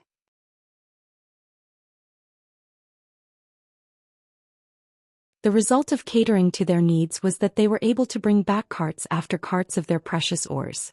The profits were astonishing. Now that Jiang Junling had used a red dragon's eye, Li Yun was truly worried. Everyone knew that Jiang Junling was a business genius. He never did business that was at a loss.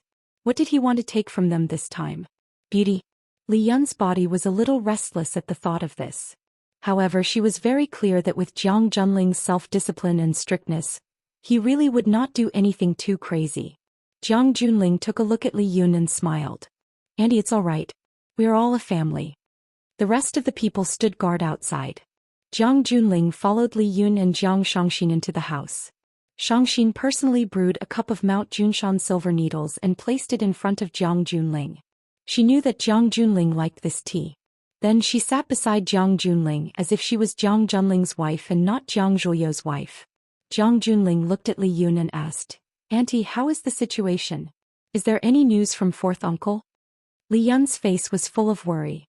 She said in her pleasant voice, "There is news, but the situation is not optimistic." "What happened?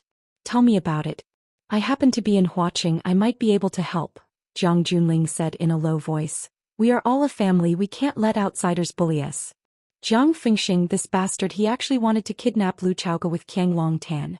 Lu Chaoga was kidnapped and Fang Yan went to your sister's wedding to ask for her. "I heard about this." Jiang Junling's eyes turned cold and he said, "Fang Yan bullied the Jiang family. He will get his retribution one day." Yes. Who does things like this? Marriage is a big event in a woman's life, and a wedding is the dream that women look forward to the most. In the end, it was ruined by Fang Yan. Because of this, your sister cried for a few days. After the wedding, your fourth uncle and Qiang Longtan disappeared mysteriously. We couldn't find them no matter how hard we tried. You know your fourth uncle's character, he would more or less discuss it with me when he encountered something, but this time he didn't discuss it with me. After that, Lu Chaoga came back. Your fourth uncle and Qiang Longtan didn't appear, so we knew that they might have been controlled by someone. Maybe this is a show put up by Fang Yan? Jiang Junling asked. I thought so too. But now that she is in Fang Yan's hands, what can we do? Aren't we just going to listen to what others say? Fang Yan's conditions must be very hard to accept, right? Brother, how did you know? Jiang Shangxin exclaimed with her eyes wide open. Jiang Junling touched Jiang Shangxin's head and said with a smile, I knew a long time ago that he has good teeth. 30%. Li Yun said. He wants 30% of the Longtu Group's shares. Jiang Junling nodded and said, Indeed, it suits Fang Yan's taste. How are the shares of the Longtu Group being divided now?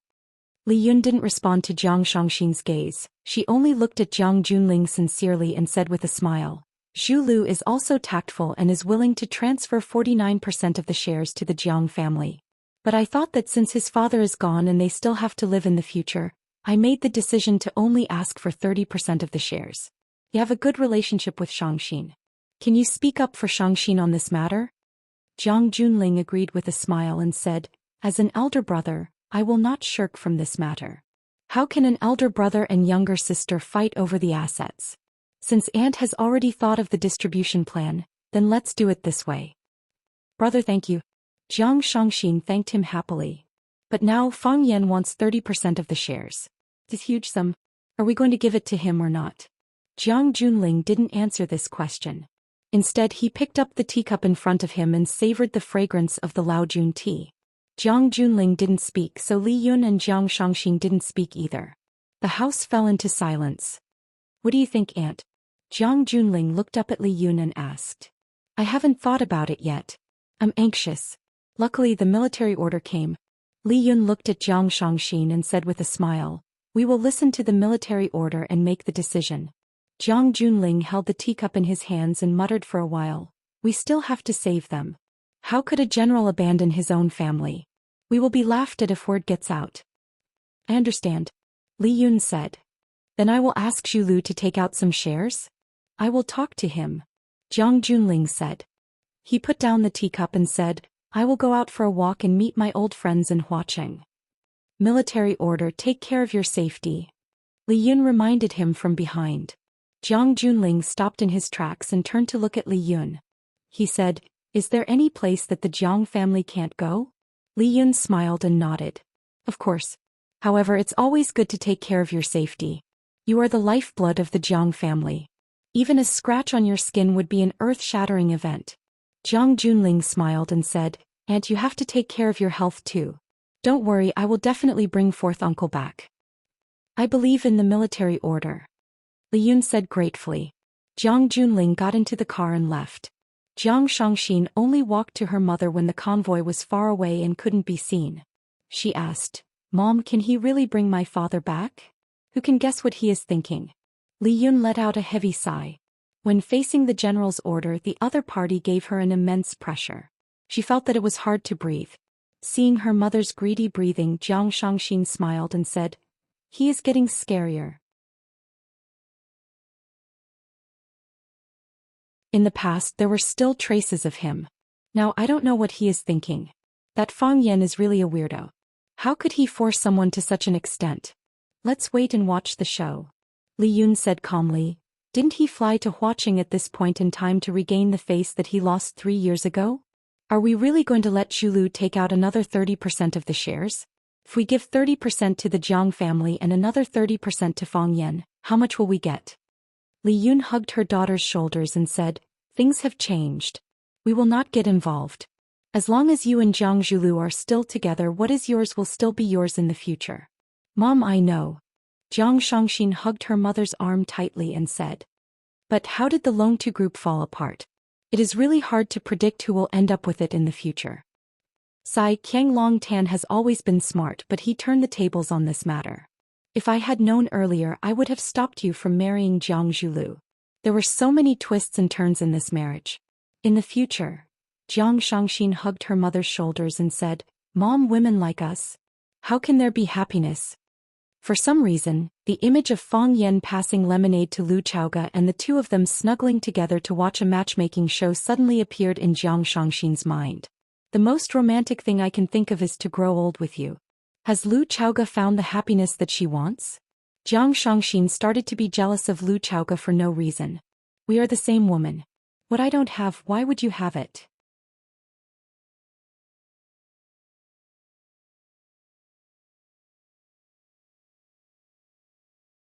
Chapter 478. Longting Tower, Longtu Group Headquarters. Since his father Qianglong Tan wasn't around, Jiang Zhulu had been sitting in the CEO's office of Longtu Group for the past few days. Qianglong Tan was the well-deserved leader of Longtu Group. He was also the spiritual idol of nearly 10,000 employees in Longtu Group. Since the establishment of Longtu Group, he had led the employees to create one miracle after another. Qianglong Tan hadn't been to the company for 3 consecutive days, which naturally caused a certain degree of disturbance in the company. In particular, some of the senior managers who had a close relationship with Qianglong Tan kept calling the CEO's office and Jiang Zhuliu's phone to ask about Qianglong Tan's whereabouts. Jiang Zhulu couldn't shirk the responsibility, so he had to stand up and take on the heavy responsibility. On the first day of work, he called for a senior meeting to explain to the public that his father wasn't feeling well and needed to rest for a period of time. Only then did the unstable wave of rumors settle down, and all kinds of rumors finally subsided. Jiang Zhulu was very busy. He never thought that being the leader of Longtu Group would have so many things to do. When his father sat in this position, he would leisurely drink tea, read quietly, go to work on time, and accompany his mother for dinner every night. Why did he have so many things to deal with? Why did he have so many decisions to make? Soon Jiang Zhulu understood the cause of the matter. Even if he and Jiang Longtan were father and son, and he had inherited the foundation that his father had single-handedly built. Jiang Longtan's position was different. However, could he also trust the people that his father trusted? Could he also use the people that his father used? He thought so, but did those people think the same? They didn't dare to make decisions that should have been made by them, so they sent them to Jiang Zhulu to handle. They didn't dare to make decisions that should have been their responsibility, so they sent them to Jiang Zhulu. Everything was done by Jiang Zhulu and all the decisions were made by Jiang Zhulu. How could he not be tired? Although Jiang Zhulu found the crux of the problem, he still didn't make any changes. He read all the reports that his subordinates sent him. He would give answers to his subordinates' reports. In this matter they weren't wrong and neither was Jiang Zhulu. Back then his father trusted them, so he delegated power to them. Right now Jiang Zhulu was walking the same path as his father. First take back the power, then give it back to those who are trusted by him. Don't underestimate this process. It was a simple process that could win over the loyalty of smart people and let them clearly know who was in charge of the Longtu group. Jiang Zhulu had already made preparations to take over. He knew that his father would never come back.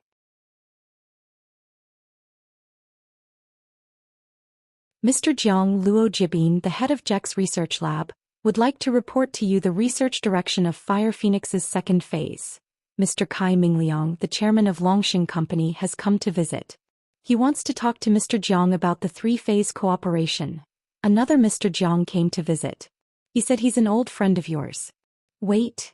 Jiang Zhulu looked up from the pile of reports in front of him and asked the confidential secretary, "What did you just say?" A Mr. Jiang came to visit. He said he's an old friend of yours. The confidential secretary, Jiang Liang, reported again. He was the secretary of the previous boss, Qiang Long Tan. He hadn't gained the trust of the person in front of him yet. Therefore he was still a little nervous when facing him, but he hid it very well. Seeing that Jiang Zhulu was very concerned about this matter, he said, "Mr. Jiang is drinking tea in the living room." Jiang Zhulu hurriedly threw the pen in his hand on the table, pushed the chair away and walked outside. He said, "Take me to him." Jiang Liang didn't ask why. He turned around and led the way.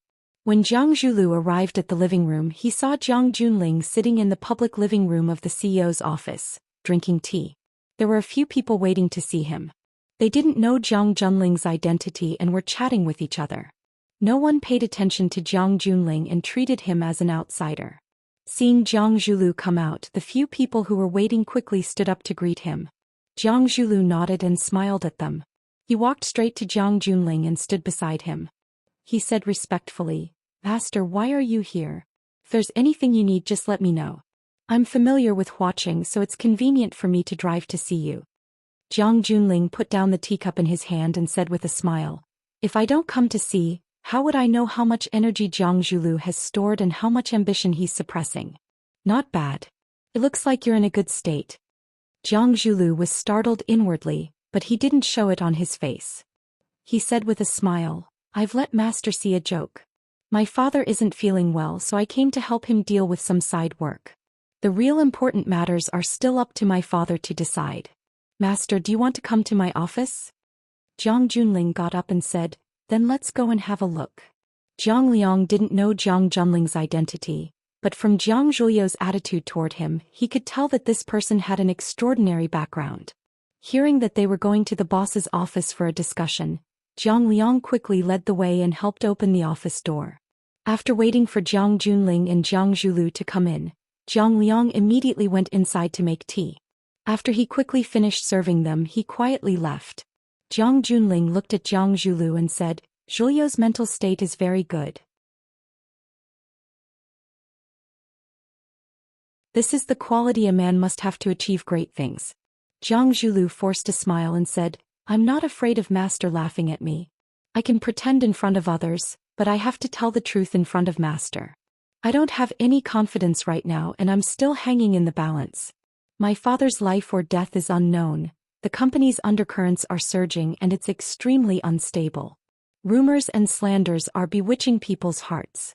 Things keep happening one after another, and I can only force myself to not let this frame fall to the ground with a loud bang. The Jiang family won't fall. They're still Zhulu. Longtu won't fall either. The Jiang family still exists." Jiang Junling softly comforted him. Jiang Zhulu was very excited after hearing Jiang Junling's attitude. The burden on his body was immediately lifted. Although he had put on an act and given away 49% of the shares with a wave of his hand, it was still unknown whether the Jiang family would accept it or not, and whether they would protect the Jiang family after accepting it. Now that an important figure from the Jiang family had stood out and said that the Jiang family and Longtu wouldn't fall, it meant that they had accepted his kindness and kneeled to him. From now on, the Jiang family would be a subsidiary of the Jiang family. Of course, they would be a subsidiary after he and Jiang Xianxia got engaged. However, the Jiang family had a lot of autonomy at that time, and they could bite back at the main family at any time. Now that the Jiang family was in danger, they could only rely on the Jiang family. They would bite whoever the Jiang family wanted them to bite. They were just a family of dogs. Thank you, master. Jiang Zhulu stood up and bowed deeply to Jiang Junling. Don't underestimate Jiang Junling's simple words. He had saved the Jiang family and Longtu. Jiang Junling didn't hide it or beat him up. Instead, he gave him such a big gift the moment they met. Whether it was sincere or not, he was sincerely grateful to Jiang Junling and the Jiang family. At this moment, Jiang Zhulu was in a state of isolation and helplessness. Even a little spark could warm his ice-cold chest. Jiang Junling held the teacup and drank his tea. He smiled and said, "We will be family in the future. You don't have to be so polite." Jiang Zhulu returned to his seat and asked Jiang Junling, "Master, why did you come to Huaqing this time?" "To settle things." Jiang Junling said. Bathing in the Huaqing pool during the chilly spring, the hot spring water was smooth and smooth. Under the shade of the maple trees, there was a hot spring that was emitting white mist. The spring water gave off a strong smell of sulfur. It was obvious that it was natural underground spring water. The October maple leaves were as red as fire, and the red leaves that covered the mountains and plains were burning like flames. Layer upon layer, like the waves of a sea of fire, spreading to the surroundings. Pieces of red leaves fell into the pool, becoming decorations for the white medicinal soup. Red and white alternated, forming a beautiful and moving picture scroll. Splash! The young girl in the spring gently shook her arms and the water splashed. The green mountains were full of emotions, but the girl in the pool was even more so. The maple leaves were beautiful. The girl was even more beautiful than all the maple leaves on the mountain combined. The young girl stood up from the pool. The light muslin on her body could hardly conceal her curvaceous figure, causing her perky breasts and flat abdomen to be faintly visible among the green trees and red leaves. It was a great advantage to all the tree gods and grass immortals in this world. A black-clothed woman silently walked over and draped a white cloak over the girl's body. The girl took the towel and wiped the water from her hair. She asked, "What's new now?" Qin Xiaofeng has been buying up film and television stocks. Today he spent 1.3 billion renminbi in one day. However, this method of making quick money through insider information is still a small trick. It can't be relied on, the black-clothed woman replied. Xiaofeng has a good sense of smell. Fighting Star Corporation is about to go public, which will affect the stock market of the entire film and television industry. Wangtong Energy's chairman Mr. Wang Tong wants to visit you. They still aren't willing to give up the opportunity to represent Chaoyan Energy. Tell Wang Tong to go to Huaqing and talk to Lu Chaoga. Only she has the right to decide. I won't interfere. Yes.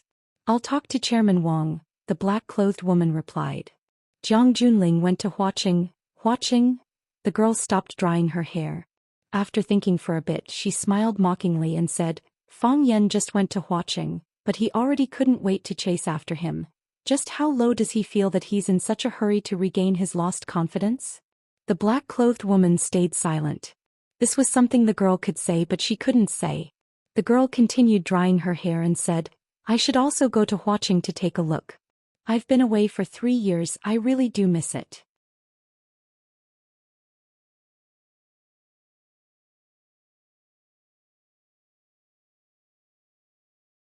Chapter 479.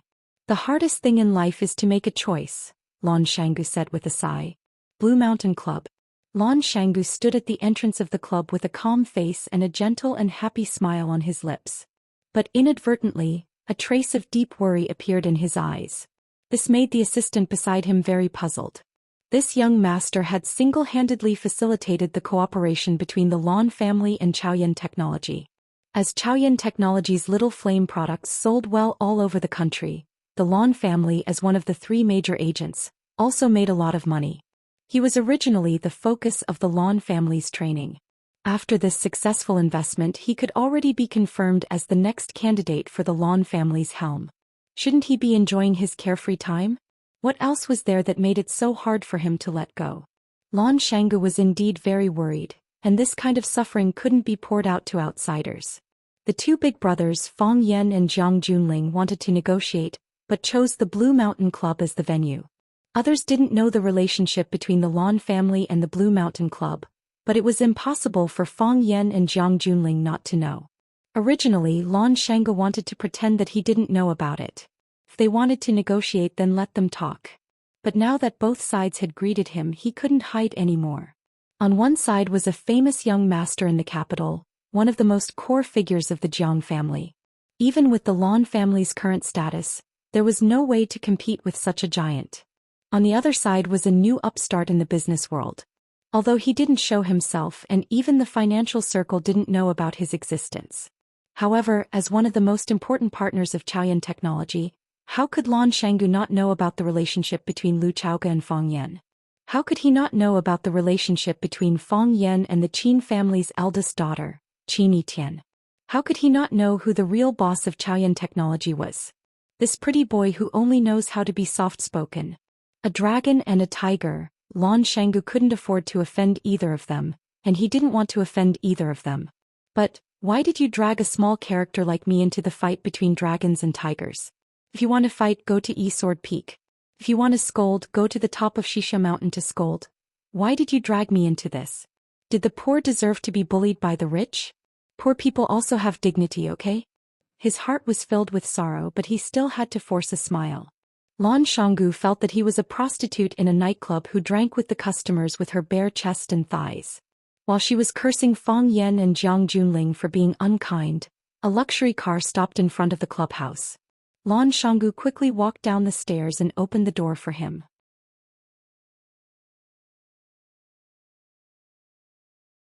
He smiled and said, "Long time no see, young Master Jiang. You haven't been to Flower City for a few years, right?" Jiang Junling shook hands with Lan Shanggu and said with a smile, "I don't dare to come here often." By saying that, young master, you are criticizing our Flower City for not doing a good job in receiving guests. This time we will learn our lesson and treat you well. We will let you have a new understanding of our Flower City. Lan Shanggu purposely changed the topic and said with a smile. How could such a small trick escape Jiang Junling's eyes? He held Lan Wudu's hand and smilingly said, "Wudu, you and I are now estranged. In the past, when we were in Beijing, we would still go out to drink and chat when we had nothing to do. Now that we've met, you're starting to set an official standard?" Lan Shanggu's expression changed as he smiled and said, "Young master, if you have time, I can send you an invitation right now. How about we two brothers have a good drink and chat today? I've already rejected everyone else's appointments. Whoever dares to compete with me, I'll dare to fight with them." Jiang Junling laughed and said, "That's right. You've always made me feel regretful in my heart. We used to be good friends, how could we lose you all of a sudden? It's good now. I like your boldness that you're not afraid of anything." The two of them entered the clubhouse's top-notch, Lanshan private room. Other than an old man in sunglasses who followed them in, the others automatically left. Lan Shanggu's assistant helped arrange it. A beautiful girl in palace attire performed a tea ceremony on the spot. A cup of fragrant, colorful tea was served to the guests before the beautiful girl in palace attire bowed and left. Lan Shanggu made an inviting gesture and smilingly said, "I know that young master likes to drink Laojun tea. When I go back, I've asked for all the treasures of our old man. Young master, have a taste." Jiang Junling picked up the teacup and took a sip. He smiled and said, "This year's new tea was picked before the first rain before the Qingming festival. Only the tender tea core was taken and the virgin leaves were washed and dried. Then it was hand stir-fried. The leaves, heat control and stir-frying techniques are all top-notch. Together, it's a peerless product. When I'm free, I'll visit the old man and ask him for a cup of good tea to drink. Then the old man will be so happy that he'll have to show off his tea skills in front of you." Lan Shanggu smiled in response, but he was secretly vigilant. Jiang Junling wanted to visit the Lan family's old man. He wouldn't believe that he didn't have any other intentions. However, the Lan family now had Chaoyan technology as their cash cow. It wouldn't be easy for them to make the Lan family change their ways, right? Jiang Junling held the teacup and looked at Lan Shanggu thoughtfully. He said, I came 20 minutes earlier than the agreed time because I wanted to have a good talk with you. It's hard for everyone to meet each other now. It's even harder to sit down and have a good talk. Lan Shanggu knew that he couldn't avoid it anymore. He looked at Jiang Junling and said seriously, Young master, what do you want to say? I'm listening. You can't just listen with your ears. You have to talk with your mouth. Think carefully with your heart and brain. Valley, I know that you're working very well with Chaoyan now.